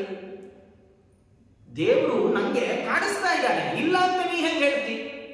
ಅದಕ್ಕೆ ಅವನಿಗೆ ಸಿಟ್ಟು ಬಂತು ಹಿರಣ್ಯಕಶಿಪು. ಅವನಂದ, ಸೋಹಂ ವಿಕಥಮಾನಸ್ಯ ಶಿರಃಕಾಯ ಧರಾಮಿತೆ. ನೀನು ಬಾಯಿಗೆ ಬಂದ ಹಾಗೆ ಹರಡ್ತಾ ಇದ್ದೀಯಾ. ಇವತ್ತು ಒಂದು ಕೈ ನೋಡ್ಕೊಂಡ್ ಬಿಡ್ತೇನೆ, ನಿನ್ನ ತಲೆಯನ್ನ ದೇಹದಿಂದ ತುಂಡು ಮಾಡಿ ಬಿಡ್ತೇನೆ ಅಂತ ಹೇಳಿ ಎಲ್ಲಿ ಏನಾದ್ರೂ ನಿನ್ನನ್ನ ಸಂರಕ್ಷಣೆ ಮಾಡುವ ಭಗವಂತ ನಿಜವಾಗಿ ಹರಿ ಇದ್ದದ್ದೇ ಆದ್ರೆ ಬಂದು ನಿನ್ನನ್ನು ಕಾಪಾಡಿಕೊಳ್ಳಿ ಅಂತ ಏನ್ ಮಾಡಿದ? ಖಡ್ಗಂ ಪ್ರಗೃತ್ಯೋತ್ಪತಿತೋ ವರಾಸನ. ಕೈಯಲ್ಲಿ ಕತ್ತಿ ಹಿಡ್ದ ಮೇಲೆ ಸಿಂಹಾಸನದಲ್ಲಿ ಕೂತಿದ್ನಲ್ಲ, ಅಲ್ಲಿಂದ ಛಂಗ್ ಅಂತ ಮಗನ ಎದುರುಗಡೆ ಜಂಪ್ ಹೊಡೆದ. ನಿಜವಾಗಿ ಹಿರಣ್ಯಕಶಿಪು ನೆಕ್ಸ್ಟ್ ಏನ್ ಮಾಡ್ಬೇಕಿತ್ತು? ಕತ್ತಿ ತೆಗೆದು ಪ್ರಹ್ಲಾದರಾಜರ ಕುತ್ತಿಗೆಗೆ ಹಾಕ್ಬೇಕಿತ್ತು. ಆದ್ರೆ ಹರಿಭಕ್ತರಿಗೆ ಎಂದೂ ಕೆಡುಕಿಲ್ಲ. ಪ್ರಹ್ಲಾದರಾಜರ ಮುಖ ನೋಡಿದ ಕತ್ತಿ ಇಟ್ಕೊಂಡು ಅವನ ತಲೆಗೆ ಒಂದು ಯೋಚನೆ ಬಂತು. ಅವನು ಅನ್ಕೊಂಡ, ನನ್ನ ಮಗನ ಪ್ರಕಾರ ಈ ಕಂಬದ ದೇವರಿಲ್ಲ. ಆದ್ರೆ ಈ ಕಂಬ ನಾ ಕಟ್ಸಿದ್ದು, ನನ್ಗೆ ಗೊತ್ತು ಇರೋ ದೇವರಿಲ್ಲ. ನನ್ನ ಮಗನ ತಲೆ ಕೆಟ್ಟಿದೆ. ಈಗ ನಾನು ಏನ್ ಮಾಡಬಹುದು? ಈ ಕಂಬ ಒಳಗೆ ಬಿಡುತ್ತೆ. ಅವಾಗ ಏನಾಗುತ್ತೆ? ಈ ಕಂಬದಲ್ಲಿ ದೇವ್ರು ಬರೋಲ್ವಲ್ಲ. ನನ್ನ ಮಗ ಅನ್ಕೊಂಡಿದ್ದು ಸುಳ್ಳಾಯ್ತಲ್ಲ. ನನ್ನ ಮಗನ್ ಅನ್ಸತ್ತೆ, ಓಹೋ ನಾನು ಸುಮ್ಮನೆ ಇಷ್ಟು ದಿವಸ ಮೋಸ ಹೋದೆ, ನೋಡು ಕಂಬದಲ್ಲಿ ದೇವ್ರಿಲ್ಲ, ನನ್ನ ಮಗನ್ ಹೇಳ್ಬಹುದಲ್ಲ. ಆವಾಗ ನಂಗೆ ಮಗನು ಉಳಿತಾನೆ, ಅವನ ತಲೆನೂ ಸರಿ ಹೋಗುತ್ತೆ ಅಂತ ಅಂದುಕೊಂಡ ಹಿರಣ್ಯಕಶಿಪು. ಅಂದುಕೊಂಡು ಏನ್ ಮಾಡಿದ? ಸ್ತಂಭಂ ತಾಡಾತಿ ಬಲಸ್ವ ಮುಷ್ಟಿನ. ಅವನು ತನ್ನ ಮುಷ್ಟಿಯಿಂದ ಕಂಬವನ್ನು ಜೋರಾಗಿ ಬುದ್ಧ. ಕಾಲಲ್ಲೂ ಒದ್ದ ಅಂತ ಬೇಕಾದಷ್ಟು ಬೇರೆ ಪುರಾಣಗಳಲ್ಲೂ ಇದೆ. ಮತ್ತೆ ನಮ್ಮ ಮಧುರಾಜ ಸಾರ್ವಭೌಮ ರುಕ್ಮಿಣಿ ಸುದ್ದಿ ಕಾಲಲ್ಲಿ ಒದ್ದ ಅಂತ ಹೇಳ್ತಾರೆ. ಎರಡು ಪುರಾಣ ಕಲ್ಪಭೇದದಲ್ಲಿ ವ್ಯತ್ಯಾಸ ಅಂತ ತಗೊಳ್ಬಹುದು, ತಪ್ಪೇನಿಲ್ಲ. ಅವನು ಹೀಗೆ ಜೋರಾಗಿ ಕೈಯಿಂದ ಹೊಡೆದ್ರೆ ತದೈವ ತಸ್ಮಿನ್ ನಿನದೋತಿ ಭೀಷಣ ಬಭೂವ ಏನಾಂಡಕ ವೈ ಸ್ವಧಿಷ್ಣ್ಯೋಪಗತಂ ಹ್ಯಜಾದಯ ಶ್ರುತ್ವಾ ಸ್ವಧಾಮಾಪ್ಯಯ ಮಂಗಮೇನಿರೆ. ಆಗ ಸರಿಯಾಗಿ ಯಾವಾಗ ಕೈಯಿಂದ ಕಂಬ ಕೊಡದ್ನೋ ಆ ಕಂಬ ಹೊಡಿತು. ಎಂಥ ಶಬ್ದದಿಂದ ಕಂಬ ಹೊಡಿತಾ ಇದೆ ಅಂದ್ರೆ ಬ್ರಹ್ಮಾಂಡ ಕಟಾಹವೇ ಭಿನ್ನವಾದ ಹಾಗೆ ಕಂಬ ಹೊಡಿತಾ ಇದೆ. ಕಂಬ ಹೊಡೆದ್ರೆ ಆ ಬ್ರಹ್ಮಾಂಡ ಕಟಾಹದ ಸ್ಫೋಟ ಆದಷ್ಟು ದೊಡ್ಡ ಶಬ್ದ ಬಂದ್ರೆ ಬ್ರಹ್ಮಾದಿ ದೇವತೆಗಳೆಲ್ಲ ತಮ್ಮ ಲೋಕದಿಂದ ಹೊರಗೆ ಬಂದ್ಬಿಟ್ರಂತೆ. ತಮ್ಮ ಲೋಕ ನಾಶ ಆಗೋ ಕಾಲ ಬಂತು ಅಂತ ಅವರೆಲ್ಲ ತಿಳಿದ್ಬಿಟ್ಟಿದ್ದಾರೆ. ತಿಳಿದ್ರೆ ಯಾವಾಗ ಬಗರ್ಕೊಳ್ಳಿಕ್ಕೆ ಹೆಜ್ಜೆ ಇಡ್ತಾ ಬಂದ, ಈ ಕಂಬಕ್ಕೆ ಹೊಡೆದ, ಹೆಜ್ಜೆ ಮುಂದಿಟ್ಟ. ಆದ್ರೆ ಹೆಜ್ಜೆ ಮುಂದಿಡೋಷ್ಟೊಳಗೆ ಆ ಕಂಬ ಹೊಡೆದ ಸೀಳಿದ ಶಬ್ದ ಬಂತಲ್ಲ. ಶಬ್ದ ಬಂದ್ರೆ ಎಲ್ಲಿಂದ ಬಂತು ಯಾರಿಂದ ಬಂತು ಗೊತ್ತೇ ಆಗ್ಲಿಲ್ಲ ಹಿರಣ್ಯಕಶಿಪು. ಯಾಕೆ ಗೊತ್ತಾಗ್ಲಿಲ್ಲ ಅಂದ್ರೆ ಅವನ್ ಕಟ್ಸಿದ ಕಂಬ ಅವನ ಕೈಯಲ್ಲಿ ಹೊಡೆದ್ರೆ ಇಟ್ಟು ಶಬ್ದ ಎಲ್ಲಿ ಬರಬೇಕು ಅವನಿಗೆ ಗೊತ್ತೇ ಆಗ್ಲಿಲ್ಲ. ಅಷ್ಟರಲ್ಲಿ ಏನಾಗಿದೆ, ಸತ್ಯಂ ವಿಧಾತುಂ ನಿಜ ಭೃತ್ಯ ಭಾಷಿತಂ ವ್ಯಾಪ್ತಿಂಚ ಭೂತೇಷ್ವಖಿಲೇಷು ಚಾತ್ಮನಃ ಅದೃಶ್ಯತಾತ್ಯದ್ಭುತ ರೂಪಮುದ್ವಹಂ ಸ್ತಂಭೆ ಸಭಾಯಾಂ ನ ಮೃಗಂ ನ ಮಾನುಷಂ. ಭಗವಂತ ತಾನಲ್ಲೇ ಪ್ರಕಟಗೊಂಡು ಬಿಟ್ಟಿದ್ದಾನೆ, ಸಭಾ ಮಂಟಪದ ಕಂಬದಲ್ಲಿ ಕಾಣಿಸಿಕೊಂಡಿದ್ದಾನೆ. ನೋಡಿ, ಇಲ್ಲಿ ನಾವು ನಮ್ಗೆ ಗೊತ್ತಿರುತ್ತೋ ಗೊತ್ತಿಲ್ವೋ ಗೊತ್ತಿಲ್ಲ, ಆದ್ರೆ ಪ್ರಾಯ ನಾವೆಲ್ಲ ಇರೋ ತಪ್ಪು ತಿಳುವಳಿಕೆ. ದೇವರು ಕಂಬದ ಒಳಗಿಂದ ಬಂದ, ದೇವರು ಕಂಬದಲ್ಲಿ ಕಾಯ್ತಾ ಇದ್ದ, ಕಂಬದಿಂದ ಬಂದ, ಹೀಗೆಲ್ಲ ಅದೆಲ್ಲ ಅತಿಶಯೋಕ್ತಿಯ ಕಥೆಗಳು. ದೇವರು ಕಂಬದಲ್ಲಿ ಪ್ರಕಟಗೊಂಡ, ಒಡೆದ ಕಂಬದಲ್ಲಿ ದೇವರು ಪ್ರಕಟಗೊಂಡ ಅಂತ ಭಾಗವತ ಹೇಳುತ್ತೆ. ಅಂದ್ರೆ ಕಂಬ ಒಡಿತು, ಕಂಬ ಹೊಡೆದಕ್ಕೆ ಸೀಳಿಬಿಡಿತು. ಅಷ್ಟು ಸಿಟ್ಟಿತ್ತಲ್ಲ, ಆ ಸಿಟ್ಟನ್ನೆಲ್ಲ ಕೈಗೆ ಹಾಕಿ ಕಂಬ ಗುದ್ದದ್ನಲ್ಲ, ಗುದ್ದಿದ್ರೆ ಕಂಬ ಸೀಳಿಬಿಡಿತು. ಕಂಬ ಸೀಳಿದಾಗ ಭಗವಂತ ಯೋಚನೆ ಮಾಡಿದ, ಇದು ಸರಿಯಾದ ಸಮಯ ಅಂತ ಯೋಚನೆ ಮಾಡಿದ ಭಗವಂತ ಅಲ್ಲಿಂದಲೇ ಹೊರಗೆ ಬಂದ್ಬಿಟ್ಟ. ಆ ಸ್ತಂಭದಲ್ಲಿ ಹಾಗೇ ಪ್ರಕಟಗೊಂಡು ಬಿಟ್ಟ. ಯಾಕೆ ಪ್ರಕಟಗೊಂಡ? ಸತ್ಯಂ ವಿಧಾತುಂ ನಿಜ ಭೃತ್ಯ ಭಾಷಿತಂ.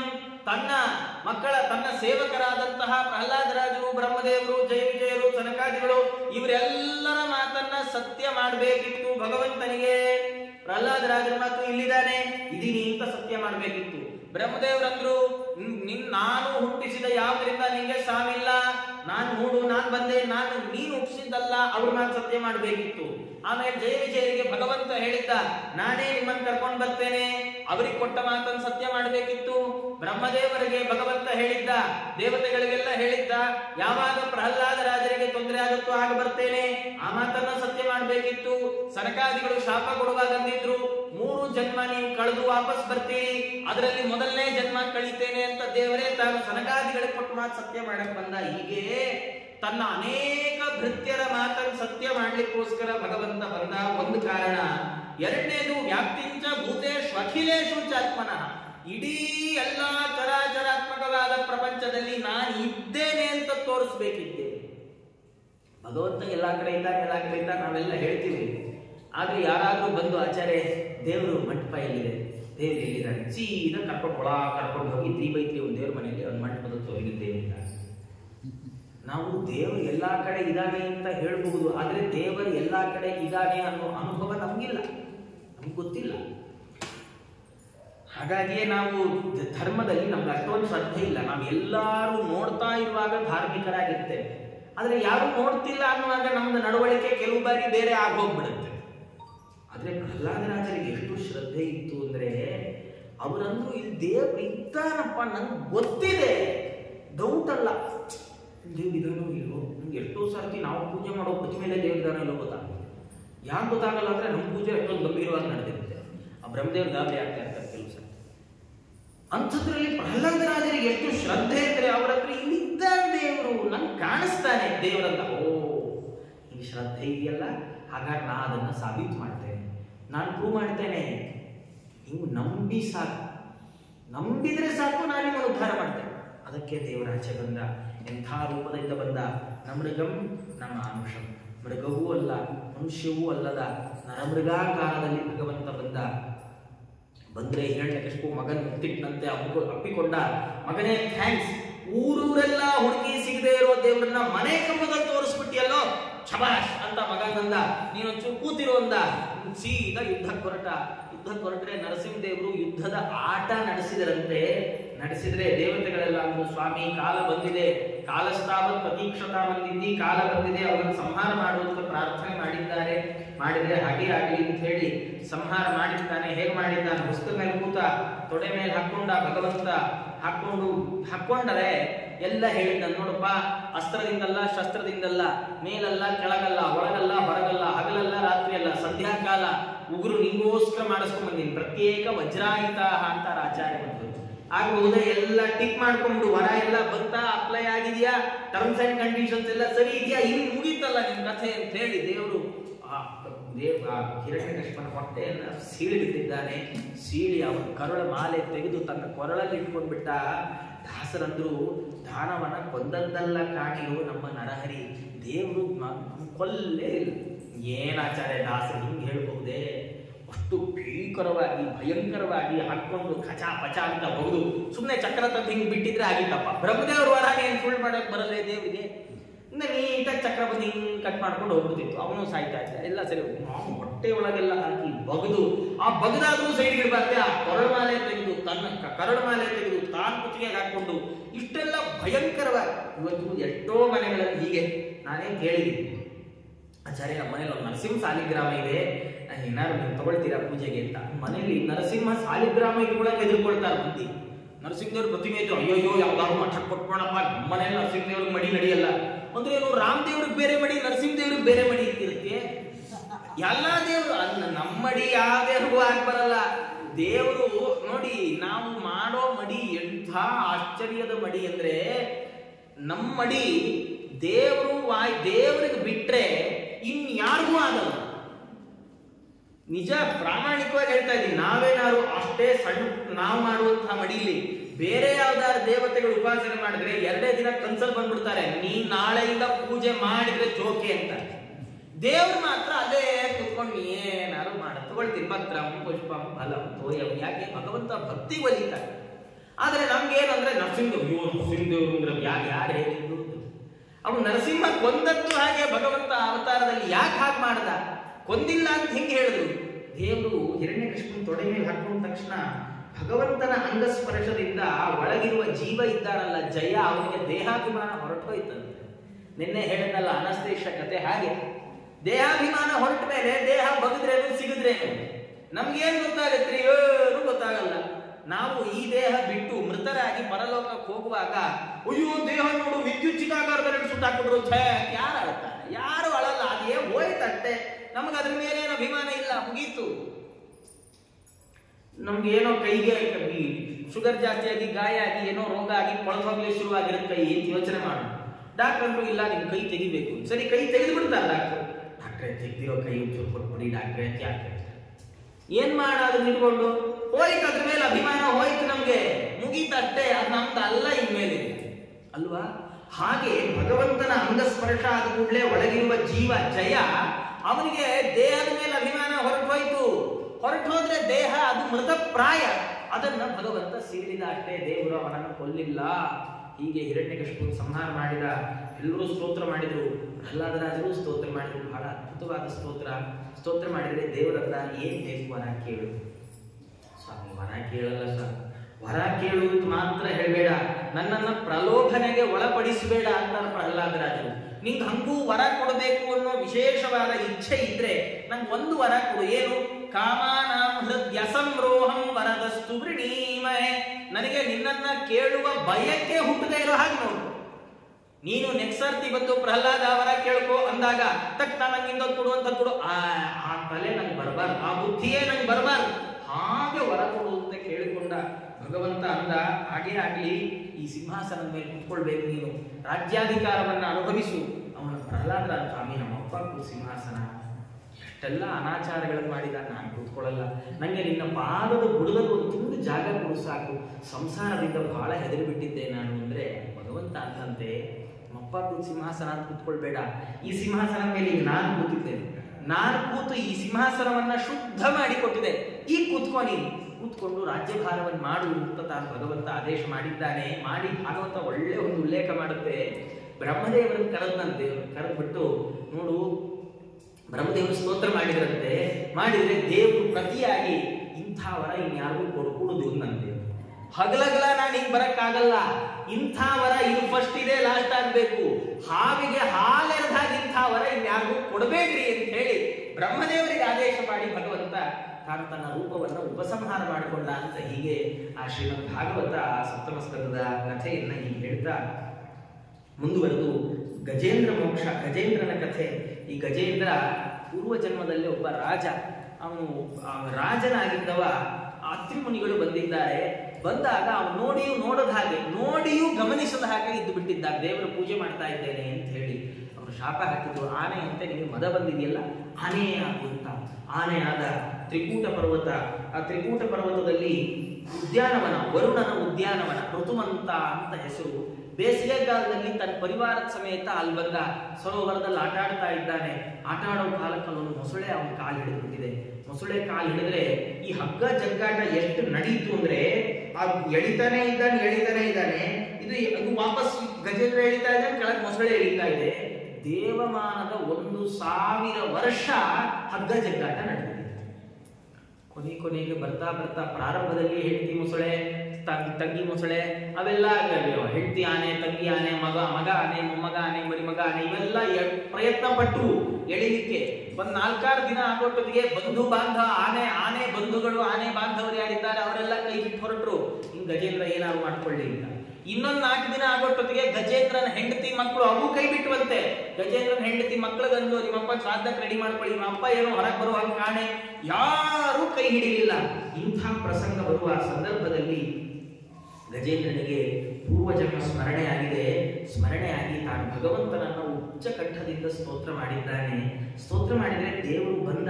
ತಾಪಸ ರೂಪದ ಭಗವಂತ ತಾನು ಬಂದ್ರೆ ಬಹಳ ಕಷ್ಟದಿಂದ ಗರುಡರ ಮೇಲೇರಿ ಬಂದ ಭಗವಂತನನ್ನು ಕಂಡ ಗಜೇಂದ್ರ ತಾನು ಉತ್ಕ್ಷಿಪ್ಯ ಸಾಂಬುಜಗರಂ ಗಿರಮಾಹ ಕೃಚ್ಛ್ರಾ ನಾರಾಯಣಾಖಿಲ ಗುರು ಭಗವನ್ ನಮಸ್ತೆ.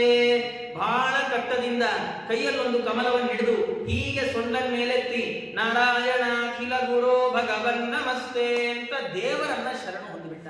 ಶರಣು ಹೊಂದಿದ್ರೆ ಭಗವಂತ ಏನ್ ಮಾಡಿದ್ದಾನೆ? ಗ್ರಾಹಾದ್ವಿಪಾಟಿತ ಮುಖಾದರಿನಾ ಗಜೇಂದ್ರಂ. ಅವನು ತಾನು ದೇವರು ತಾನು ಸೀದಾ ಗರುಡನ ಅವನ ಹೆಗಲಿಂದ ತಾನೇ ಇಳಿದ. ಗರುಡನೇ ವೇಗವಾಗಿ ಬರ್ತಾ ಇದ್ದ.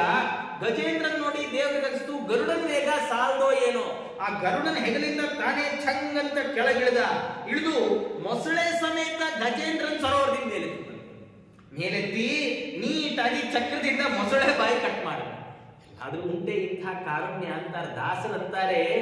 ಗಜೇಂದ್ರ ಕರೆದ ತಕ್ಷಣ ದುಡು ಓಡ್ ಬಂದಿಲ್ಲ. ಗಜೇಂದ್ರ ನಿನ್ನ ಹಿರಿಯಣ್ಣನ ಮಗನೇನೋ ಅಂತಾರೆ ದಾಸ. ದೇವರು ಭಕ್ತರನ್ನ ಸಂರಕ್ಷಣೆ ಮಾಡಬೇಕು ಅಂದ್ರೆ ಒಂದು ಕ್ಷಣ ವೇಸ್ಟ್ ಮಾಡಲ್ಲ. ಸುಲಭನೋ ಹರಿ ತನ್ನವರ ನರಗಳಿಗೆ ಬಿಟ್ಟಗಲನು, ರಮಾಧವನ್ ಒಲಿಸಲರಿಯದೆ ಪಾಮರರು ಬಳಲುವರು ಭವದೊಳಗೆ. ನಾವು ಇಲ್ಲಿ ಪಕ್ಕದ ಮನೆ, ನಮ್ಗೆ ಯಾರೋ ಬಹಳ ಆತ್ಮೀಯರು, ನಮ್ ಚಿಕ್ಕಪ್ಪ ಅನ್ಕೊಳ್ಳಿ, ಅವ್ರಿಗೆ ಫೋನ್ ಮಾಡ್ಬೇಕು ಅಂದ್ರೆ ಚಿಕ್ಕಪ್ಪನ ನಂಬರ್ ಒತ್ತಬೇಕು. ಅವ್ರ ಹತ್ರ ಯಾವ ಫೋನ್ ಇದೆಯೋ ಅದರಲ್ಲಿ ಯಾವ ಸಿಮ್ ಹಾಕಿದಾರೋ ಆ ಸಿಮ್ಗೆ ಯಾವ ನಂಬರ್ ಇದೆಯೋ ಆ ನಂಬರ್ ಒತ್ತಬೇಕು. ನಾವು ಯಾವ್ದಾವ್ದೋ ನಂಬರ್ ಒತ್ತಿ ನೆಕ್ಸ್ಟ್ ಸರ್ತಿ ಸಿಕ್ಕಾಗ 100 ನಂಬರ್ ಫೋನ್ ಮಾಡಿದ್ವಿ, 1 ನಂಬರ್ ಆದ್ರೂ ಎತ್ತಬಾರ್ದ ಅಂದ್ರೆ ಹೆಂಗೆ ಎತ್ತಕ್ಕಾಗಲ್ಲ? ಅವ್ರ ಹತ್ರ ಇರೋ ನಂಬರ್ಗೆ ಫೋನ್ ಮಾಡದೆ 100 ನಂಬರಿಗೆ ಫೋನ್ ಮಾಡಿದ್ರು ಚಿಕ್ಕಪ್ಪ ಫೋನ್ ತೆಗಿಯಲ್ಲ. ಹಾಗಂದ್ ಮಾತ್ರಕ್ಕೆ ಚಿಕ್ಕಪ್ಪನ ಹತ್ರ ಫೋನೇ ಇಲ್ಲ, ಫೋನಲ್ಲಿ ಸಿಮ್ಮೇ ಇಲ್ಲ, ಸಿಮ್ಮಿನ ನಂಬರೇ ಇಲ್ಲ, ನಂಬರ್ ಯಾರಿಗೂ ಗೊತ್ತೇ ಇಲ್ಲ, ಫೋನ್ ಮಾಡಿದ್ರೆ ರಿಸೀವ್ ಮಾಡಿ, ಇವೆಲ್ಲ ಏನೂ ಅಲ್ಲ. ನಮ್ಗೆ ನಂಬರ್ ಗೊತ್ತಿಲ್ಲ, ಅವರನ್ನ ತಲುಪುವ ಸರಿಯಾದ ಮಾರ್ಗ ನಮಗ್ ಗೊತ್ತಿಲ್ಲ. ಹಾಗಿರೋ ಹಾಗೆ ದೇವರು ಭಾರಿ ಈಸಿ. ದೇವರನ್ನು ಒಲಿಸೋದು ಏನೂ ಕಷ್ಟ ಇಲ್ಲ. ಆದರೆ ದೇವರನ್ನು ಒಲಿಸುವ ದಾರಿ ಗೊತ್ತಿಲ್ಲದೆ ನಾವು ಒದ್ದಾಡ್ತಾ ಇದ್ದೇವೆ ಅಂತ ದಾಸರಾಯ. ಭಗವಂತ ಇಷ್ಟು ಅನುಗ್ರಹವನ್ನ ಆ ಗಜೇಂದ್ರನಿಗೆ ತಾನು ಮಾಡಿದ್ದಾನೆ. ಅದು ಹಾಹಾ ಹೂಹು ಅಂತ ಇಬ್ಬರು ಗಂಧರ್ವರು, ಅವರು ಶಾಪವಶಾತ್ ಆನೆ ಮೊಸಳೆಗಳಾಗಿ ಹೀಗೆ ಒದ್ದಾಡಿದ್ದಾರೆ ಅಂತ ಹೀಗೆ ಕಥೆಯನ್ನ ಹೇಳ್ತಾ ಮುಂದೆ ಸಮುದ್ರ ಮಥನದ ಕಥೆ. ಸಮುದ್ರ ಮಥನದಲ್ಲಿ ಎಲ್ಲ ಕಥೆ ಗೊತ್ತಿರುವಂಥದ್ದು. ಭಗವಂತ ತಾನು ದೇವತೆಗಳು ಅಸುರರ ಮಧ್ಯೆ ಸಂಧಾನ ಮಾಡಿಸಿದ್ರು. ದೇವರಂತ ಇಲಿ ಹಾವು ಕಥೆ ನಿಮ್ಗೆ ಗೊತ್ತಲ್ಲಪ್ಪ, ಹಾಗಿದ್ದ ಹಾಗೆ ಇಲಿ ಹಾವುಗಳಂತೆ ಸಂಧಾನ ಮಾಡಿಕೊಂಡು ಬಲೆಯಿಂದ ಬಿಡಿಸ್ಕೊಳ್ಳೋ, ಬುಟ್ಟಿಯಿಂದ ಹೊರಬರುವ ಪ್ರಯತ್ನ ಮಾಡಬೇಕು. ಇಬ್ರು ಸಂಧಾನ ಮಾಡ್ಕೊಳ್ಳಿಯಿಂದ ವಾಸುಕಿ ಅಂತಂದ್ರು. ಸಮುದ್ರದಲ್ಲಿ ಪರ್ವತವನ್ನಿಟ್ರು, ಬಂಗಾರದ ಪರ್ವತ ಇಟ್ಟು ಅದಕ್ಕೆ ಸುತ್ತ ವಾಸುಕಿನ ಸುತ್ತಿದ್ರು. ಕಡಿಲಿಕ್ಕೆ ಶುರು ಮಾಡಿ ಸಮುದ್ರ ಪರ್ವತ ಮುಳುಗಿತು. ದೇವರಂದ ಚಿಂತೆ ಮಾಡಬೇಡಿ, ನಾ ಬರ್ತೀನಿ. ಕೂರ್ಮನಾಗಿ ಕೆಳಗೆ ಬಂದ, ಹಿಡ್ಕೊಂಡ. ಕೂರ್ಮನಾಗಿ ಕೆಳಗೆ ಬಂದ, ಹಿಡ್ಕೊಂಡ. ಮಥನ ಜೋರಾಗಿ ನಡೀತಾ ಇದೆಯಲ್ಲ. ಈ ದೇವತೆಗಳಿಗೆ ದೈತ್ಯರಿಗೆ ಸುಸ್ತಾಗಕ್ಕೆ ಶುರುವಾಯಿತು. ದೇವರಂದ ಚಿಂತೆ ಮಾಡಬೇಡಿ, ನಾನಿದ್ದೀನಿ. ಇಬ್ಬರ ಒಳಗೂ ಸೇರ್ಕೊಂಡ. ಇಬ್ರು ಸೇರಿ ಕಸ ಕಸ ಕಸ ಅಂತ ಹೇಳಿದ್ರೆ ಪಾಪ ವಾಸುಕಿ ಕಥೆ ಏನಾಗ್ಬೇಡ, ಅವನ ಹಗ್ಗದ ಥರ ಸುತ್ತಿದಾರ ಬೇರೆ. ವಾಸುಕಿ ಅಂದ, ನೀನ್ ಕೊಡೋ ಒಂದನಿ ಅಮೃತಕ್ಕೋಸ್ಕರ ನಾನು ಪ್ರಾಣ ಒತ್ತೆ ಇಡ್ಲಾರೆ, ನನ್ ಬಿಟ್ಬಿಡಿ, ನಾ ಮನೆಗೆ ಹೋಗಿ ಮಲ್ಕೋತೀನಿ ಇಂದ. ಮತ್ತೆ ದೇವತೆಗಳು ದೇವರೇ ಅಂದ್ರು. ದೇವರಂದ ನಾನಿದ್ದೀನಿ. ವಾಸುಕಿಯ ಒಳಗೂ ಸೇರ್ಕೊಂಡ. ವಾಸುಕಿಯ ಒಳಗೂ ಸೇರ್ಕೊಂಡ. ಕೆಳಗ್ ಕೂರ್ಮ ರೂಪದಲ್ಲಿದ್ದ ದೇವಾಸುರರಲ್ಲಿ ಸೇರ್ಕೊಂಡ. ಬೆಟ್ಟ ಚಿಮ್ಲಿಕ್ ಶುರುವಾಯಿತು. ಈ ಓಟೆ ಹಿಂಗಂದ ಮಾವಿನ ಹಣ್ಣು ಒಳ್ಳೆ ಮಾವಿನ ಹಣ್ಣಾಗಿದ್ರೆ ಹೀಗಂದ್ರೆ ಓಟೆ ಆಚೆ ಹಿಂಗ ರಪ್ಪ ಅಂತ ಜಂಪ್ ಹೊಡಿಯತ್ತಲ್ಲ, ಹಾಗೆ ಬೆಟ್ಟ ಜಂಪ್ ಹೊಡಿಲಿಕ್ಕೆ ಶುರುವಾಯಿತು. ಜಂಪ್ ಹೊಡೆದ್ರೆ ಕಡಿಯೋದೇ ಅಂತ. ಅದಕ್ಕೆ ಮತ್ತೆ ದೇವರೇ ಅಂದ್ರು. ದೇವರಂದ ಚಿಂತೆ ಮಾಡಬೇಡಿ ಅಂತ ಅಜಿತ ಅನ್ನುವ ಪರ್ವತಪ್ರಾಯವಾದ ರೂಪ ತಗೊಂಡ. ಸಹಸ್ರ ಬಾಹುಗಳ ರೂಪ. ಒಂದು ಕೈಯಲ್ಲಿ ಹೀಗೆ ಬೆಟ್ಟ ಒಂದು ಹಿಡ್ಕೊಂಡು ನಿಂತ. ಇಷ್ಟಾಗುವಾಗ ಏನಾಯ್ತು, ಬೆಟ್ಟದ ಮೇಲೆ ಪ್ರೆಷರ್ ಜಾಸ್ತಿ ಆಗೋಯ್ತು. ಕೆಳಗೆ ದೇವ್ರು, ಮೇಲ್ ದೇವ್ರು, ಹಗ್ಗದಲ್ಲಿ ದೇವ್ರು, ಕಡಿಯೋದ್ರಲ್ಲಿ ದೇವ್ರು. ಬೆಟ್ಟ ಅಂತೂ ಇಲ್ಲಿ ನನ್ನ ಕೈಲಾಗಲ್ಲ, ನಾನು ಪುಡಿ ಪುಡಿ ಆಗ್ತೇನೆ ಅಂತೂ ಆ ಬೆಟ್ಟ. ಆ ಬೆಟ್ಟ ಎಂಥದ್ದು, ರುದ್ರವರದಿಂದ ಯಾರು ಅದನ್ನು ಅಲ್ಲಾಡಿಸ್ಲಿಕ್ಕಾಗಬಾರ್ದು ಅಂಥ ಪರ್ವತ. ಬಂಗಾರದ ಬೆಟ್ಟ. ಬಂಗಾರದ ಬೆಟ್ಟ ಆದ್ರಿಂದ ವರ ತಗೊಂಡಿತ್ತು. ಯಾಕಂದ್ರೆ ಹೋಗೋರು ಬರೋರೆಲ್ಲ ಒಂದೊಂದೇ ಸ್ಪೂನ್ ಬಂಗಾರ ಕೆರ್ಕೊಂಡ್ ಬಂದ್ಬಿಟ್ರೆ ಎಷ್ಟೋ ಸರ್ತಿ ಈಗಾಗತ್ತೆ. ದೇವಸ್ಥಾನದಲ್ಲಿ ಬಂಗಾರ ತಗಡು ಹೊಡಿಸಿರ್ತಾರೆ ಬಾಗ್ಲಿಗೆ. ಬಂಗಾರ ತಗಡು ಹೊಡಿಸಿದ್ರೆ ಹೋಗ್ತಾ ಬರ್ತಾ ಎಲ್ಲ ಜನ ಚೂರ್ ಚೂರೆ ಈ ಬಂಗಾರ ಹೌದು ಅಂತ ಪಾಪ ಎಲ್ಲ ರತ್ನ ಪರೀಕ್ಷಕರು ಎಲ್ಲ ಹಿಂಗೆ ಚೂರ್ ಚೂರೆ ಕೆರೆದು ಕೊನೆಯಾಗ ಬಂಗಾರದ ಪಾಲಿಶ್ ಎಲ್ಲ ಹೋಗಿ ಒಳ್ಳೆ ತಗಡು ಬಾಗ್ಲಾಗಿರುತ್ತೆ. ಆ ಮಂದರ ಪರ್ವತ ಹಾಗೆ ರುದ್ರದೇವರ ಹತ್ರ ವರ ತಗೊಂಡಿತ್ತು. ಅಂಥ ಪರ್ವತ ಅದು ಮುರಿಲಿಕ್ಕೆ ಶುರುವಾಯಿತು, ಪುಡಿ ಪುಡಿ ಆಗಿದೆ. ದೇವರನ್ನ ನಾನಿದ್ದೀನಿ. ಒಳಗೂ ತಾನೇ ನಿಂತ್ಕೊಂಡ. ಪರ್ವತದ ಒಳಗೆ, ಪರ್ವತದ ಕೆಳಗೆ, ಪರ್ವತದ ಮೇಲೆ, ಹಗ್ಗದ ಒಳಗೆ, ಕಡಿಯೋರೊಳಗೆ ಎಲ್ಲಾ ಕಡೆ ನಿಂತ್ಕೊಂಡಿದ್ದ ಭಗವಂತ. ಉಪರ್ಯಧಶ್ಚಾತ್ಮನಿ ನೇತ್ರ ಗೋತ್ರಯೋ. ಆಚಾರ್ಯ ನಿರ್ಣಯದಲ್ಲಂತಾರೆ ಉಪರಿ ಅಧಃ ಆತ್ಮನಿ ನೇತ್ರ ಗೋತ್ರಯೋ. ಎಲ್ಲಾ ಕಡೆ ಭಗವಂತ ತಾನು ನಿಂತ್ಬಿಟ್ಟ. ಅಮೋಘವಾಗಿ ಸಮುದ್ರ ಮಂಥನ ನಡೀತು. ನಡೆದ್ರೆ ಮೊದಲು ಬಂದಿದ್ದೇನು ಅಮೃತ ಅಲ್ಲ, ವಿಷ. ವಿಷ ಬಂದ್ರೆ ಎಲ್ಲ ದೇವತೆಗಳು ದೈತ್ಯರು ಓಡಿದ್ರು. ದೇವರು ವಾಯುದೇವ್ರನ್ನ ಕರೆದಂತ ನೀವು ತಗೊಳ್ಬೇಕು. ವಾಯುದೇವರು ಪಾಠ ಮಾಡಿದ್ರು. ನಿಜವಾಗಿ ಈ ಕಥೆ ಭಾಗವತದಲ್ಲಿರೋ ಹಾಗೆ ಕಾಣಲ್ಲ, ಆದ್ರೆ ವೇದ ಈ ಕಥೆ ಹೇಳುತ್ತೆ. ಮತ್ತು ಈ ಕಥೆಯನ್ನ ಬೇರೆ ಬೇರೆ ಪುರಾಣಗಳು ಉಲ್ಲೇಖ ಮಾಡ್ತಾರೆ. ಕೇಶಿ ವಿಷಸ್ಯ ಪಾತ್ರೇಣ ಯದ್ರುದ್ರೇಣ ಪಿಬತ್ಸಃ ಅನ್ನತ್ತವೆ. ವಾಯುದೇವರು ಆ ವಿಷವನ್ನು ಪಾನ ಮಾಡಿದ್ದಾರೆ. ಮಾಡಿ ತಾವು ರುದ್ರದೇವರಿಗೂ ಒಂಚೂರು ಕೊಟ್ಟಿದ್ದಾರೆ. ಆ ವಿಷದ ಪ್ರಭಾವದಿಂದ ರುದ್ರದೇವರು ನೀಲಕಂಠ ಅಂತ ಕರೆಸಿಕೊಂಡಿದ್ದಾರೆ. ಈಗ ಮೊದಲು ವಿಷ ಬಂತು. ವಿಷ ಬಂದ್ಮೇಲೆ ಯಾರು ತಗೊಳ್ಳಿಲ್ಲ. ಆಮೇಲೆ ಒಂದೊಂದಾಗಿ ಬಂದು ಉಚ್ಚೈಶ್ರವಸ್ ಬಂತು, ಪಾರಿಜಾತ ಬಂತು, ಎಲ್ಲ ಅನೇಕ ವಸ್ತುಗಳು ಬಂದಿದ್ದಾವೆ. ಒಂದಿಷ್ಟು ದೈತ್ಯರು ನಮ್ಗಿರ್ಲಿ ಅಂದ್ರು, ಒಂದಿಷ್ಟು ದೇವತೆಗಳು ನಮ್ಗಿರ್ಲಿ ಅಂದ್ರು. ಎಲ್ಲ ಆದ್ಮೇಲೆ ಕೊನೆಗೆ ಭಗವಂತ ಧನ್ವಂತರಿ ರೂಪದಲ್ಲಿ ಅಮೃತ ಕಲಶವನ್ನ ಸಟ್ಟುಗವನ್ನ ಹಿಡ್ಕೊಂಡು ಮೇಲ್ ಬಂದ. ಬಂದ್ರೆ ಅಲ್ಲಿವರೆಗೂ ಕಡಿತಾ ಇದ್ದ ದೈತ್ಯರು ಯಾವ ಇದೆಲ್ಲ ದೇವ್ರ ಕೈಯಿಂದ ಎತ್ಕೊಂಡು ಹೊಡೋಗ್ಬಿಟ್ರು. ಅಲ್ಲ, ದೇವರಾದ್ರೂ ಗಟ್ಟಿ ಇಟ್ಕೋಬಾರ್ದೆ, ಎತ್ಕೊಂಡು ಹೋಗಿ ಇಟ್ಕೊಳ್ಳೋದೆ. ದೇವರನ್ನ ಧರ್ಮಚ್ಛಲಂ ಪಾಪ ಜನೇಶು ಧರ್ಮ ಇತೀರ ಎಲ್ ಆಚಾರಂತಾರೆ. ಇವರಿಗೆ ಅಮೃತ ಸಿಗ್ಲಿಲ್ಲ ದೈತ್ಯರಿಗೆ. ಆದ್ರೆ ಜನ ಪ್ರಶ್ನೆ ಮಾಡಬಾರ್ದು. ಅಲ್ರಿ, ಇಬ್ರು ಒಟ್ಟಿಗೆ ಸೇರಿ ಕರೆದಿದ್ದಾರೆ, ಬಂದ ಪ್ರಾಫಿಟ್ ಅಲ್ಲಿ 50-50 ಅಂತ ಮಾತಾಡ್ಕೊಂಡ್ಮೇಲೆ ಮೈನ್ ಪ್ರಾಫಿಟ್ ಕೊಡ್ಲಿಲ್ವಲ್ಲ ದೇವರು ದೈತ್ಯರಿಗೆ ಅನ್ಬಾರದು. ಯಾಕೆ ಅಂದ್ರೆ ದೈತ್ಯರ ಸ್ವಭಾವ ಇಂಥದ್ದಿತ್ತು. ದೈತ್ಯರು ಧರ್ಮದ ಮುಸುಕು ಹಾಕಿಕೊಂಡವರು, ಧಾರ್ಮಿಕರಲ್ಲ. ದೈತ್ಯರು ಅಮೃತ ಬರಕ್ಕೆ ಕಾಯ್ತಾ ಇದ್ರು. ಅವರಿಗೆ ಸಂಧಾನವನ್ನ ಯಾವುದೇ ರೀತಿಯಲ್ಲಿ ಗೌರವಿಸುವ ಉದ್ದೇಶ ಇರಲಿಲ್ಲ. ಇದನ್ನ ಜಗತ್ತಿಗೆ ತೋರಿಸ್ಬೇಕು. ಹಾಗಾಗಿ ದೇವರು ಸಡಿಲವಾಗಿ ಹಿಡ್ಕೊಂಡಿದ್ದ. ದೈತ್ಯರು ಎತ್ಕೊಂಡು ಹೋದ್ರು.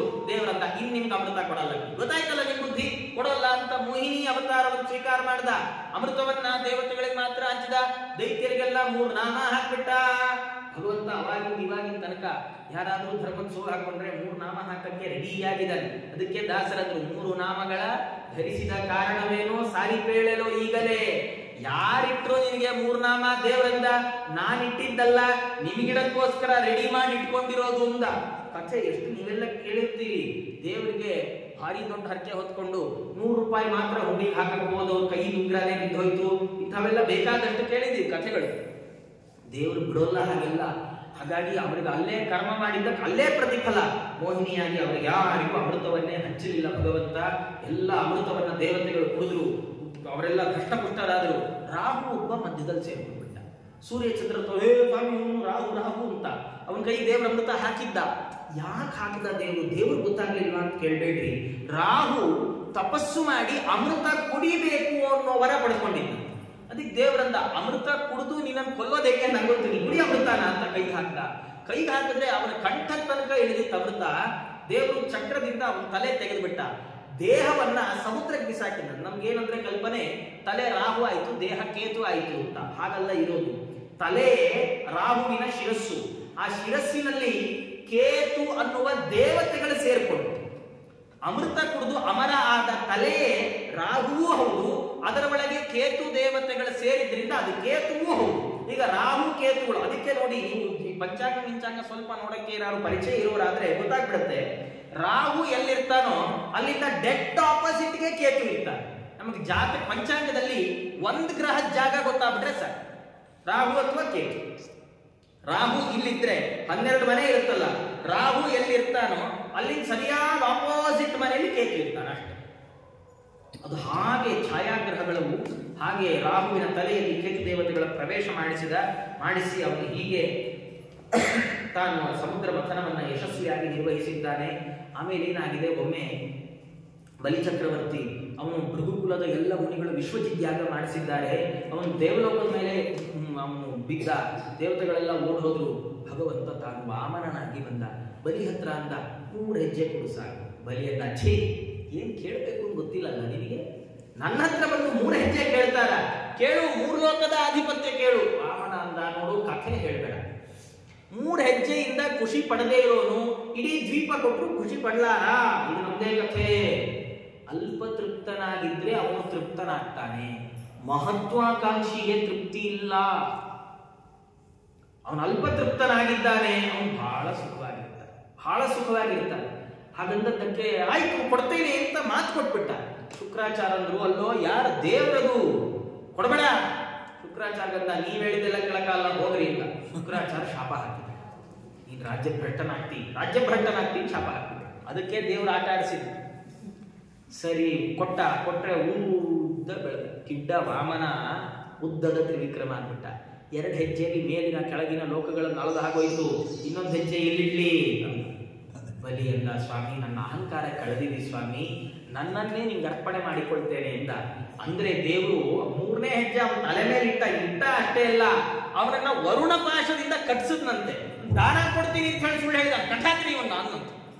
3 ಹೆಜ್ಜೆ ಕೇಳಿ 14 ಲೋಕ ಅಳ್ಕೊಂಡು ದೇವರು ಇಂಥ ಕೆಲಸ ಮಾಡ್ದ. ಪ್ರಹ್ಲಾದರಾಜರು ಬಂದರು, ಸ್ತೋತ್ರ ಮಾಡಿದ್ರು, ಸ್ವಾಮಿ ಅನುಗ್ರಹ ಮಾಡಿದ್ರಿ, ಇದ್ದದ್ದನ್ನು ಕಿತ್ಕೊಂಡಿ. ಏನಿತ್ತು? ಅಹಂಕಾರ. ಅದನ್ನು ಕಿತ್ಕೊಂಡಿ, ಮನೆ ಮಠ ಕಿತ್ಕೊಂಡಿ ಅಲ್ಲ, ಅಹಂಕಾರ ಕಿತ್ಕೊಂಡಿದ್ದಿ. ಬ್ರಹ್ಮದೇವರಂದ್ರು, ಸ್ವಾಮಿ ಎಲ್ಲ ಶಾಸ್ತಿ ಮಾಡಿದ್ದಾಯ್ತಲ್ಲ, ಪಾಠ ಕಲಿಸಿದ್ದಾಯ್ತಲ್ಲ, ನಿನ್ನೆ ಕಾಲು ತೊಳೆದಿದ್ದಾನೋ ಅವನಿಗೆ ಏನಾದ್ರು ಒಂಚೂರು ನೋಡು ಅಂದಾಗ ಭಗವಂತ ಅಂದ, ನೀವೇನ್ ಚಿಂತೆ ಮಾಡಬೇಡಿ ಬ್ರಹ್ಮದೇವರೇ, ಯಸ್ಯಾನುಗ್ರಹ ಇಚ್ಛಾಮಿ ಸಸ್ಯ ವಿತ್ತಂ ಹರಾಮ್ಯಹಂ.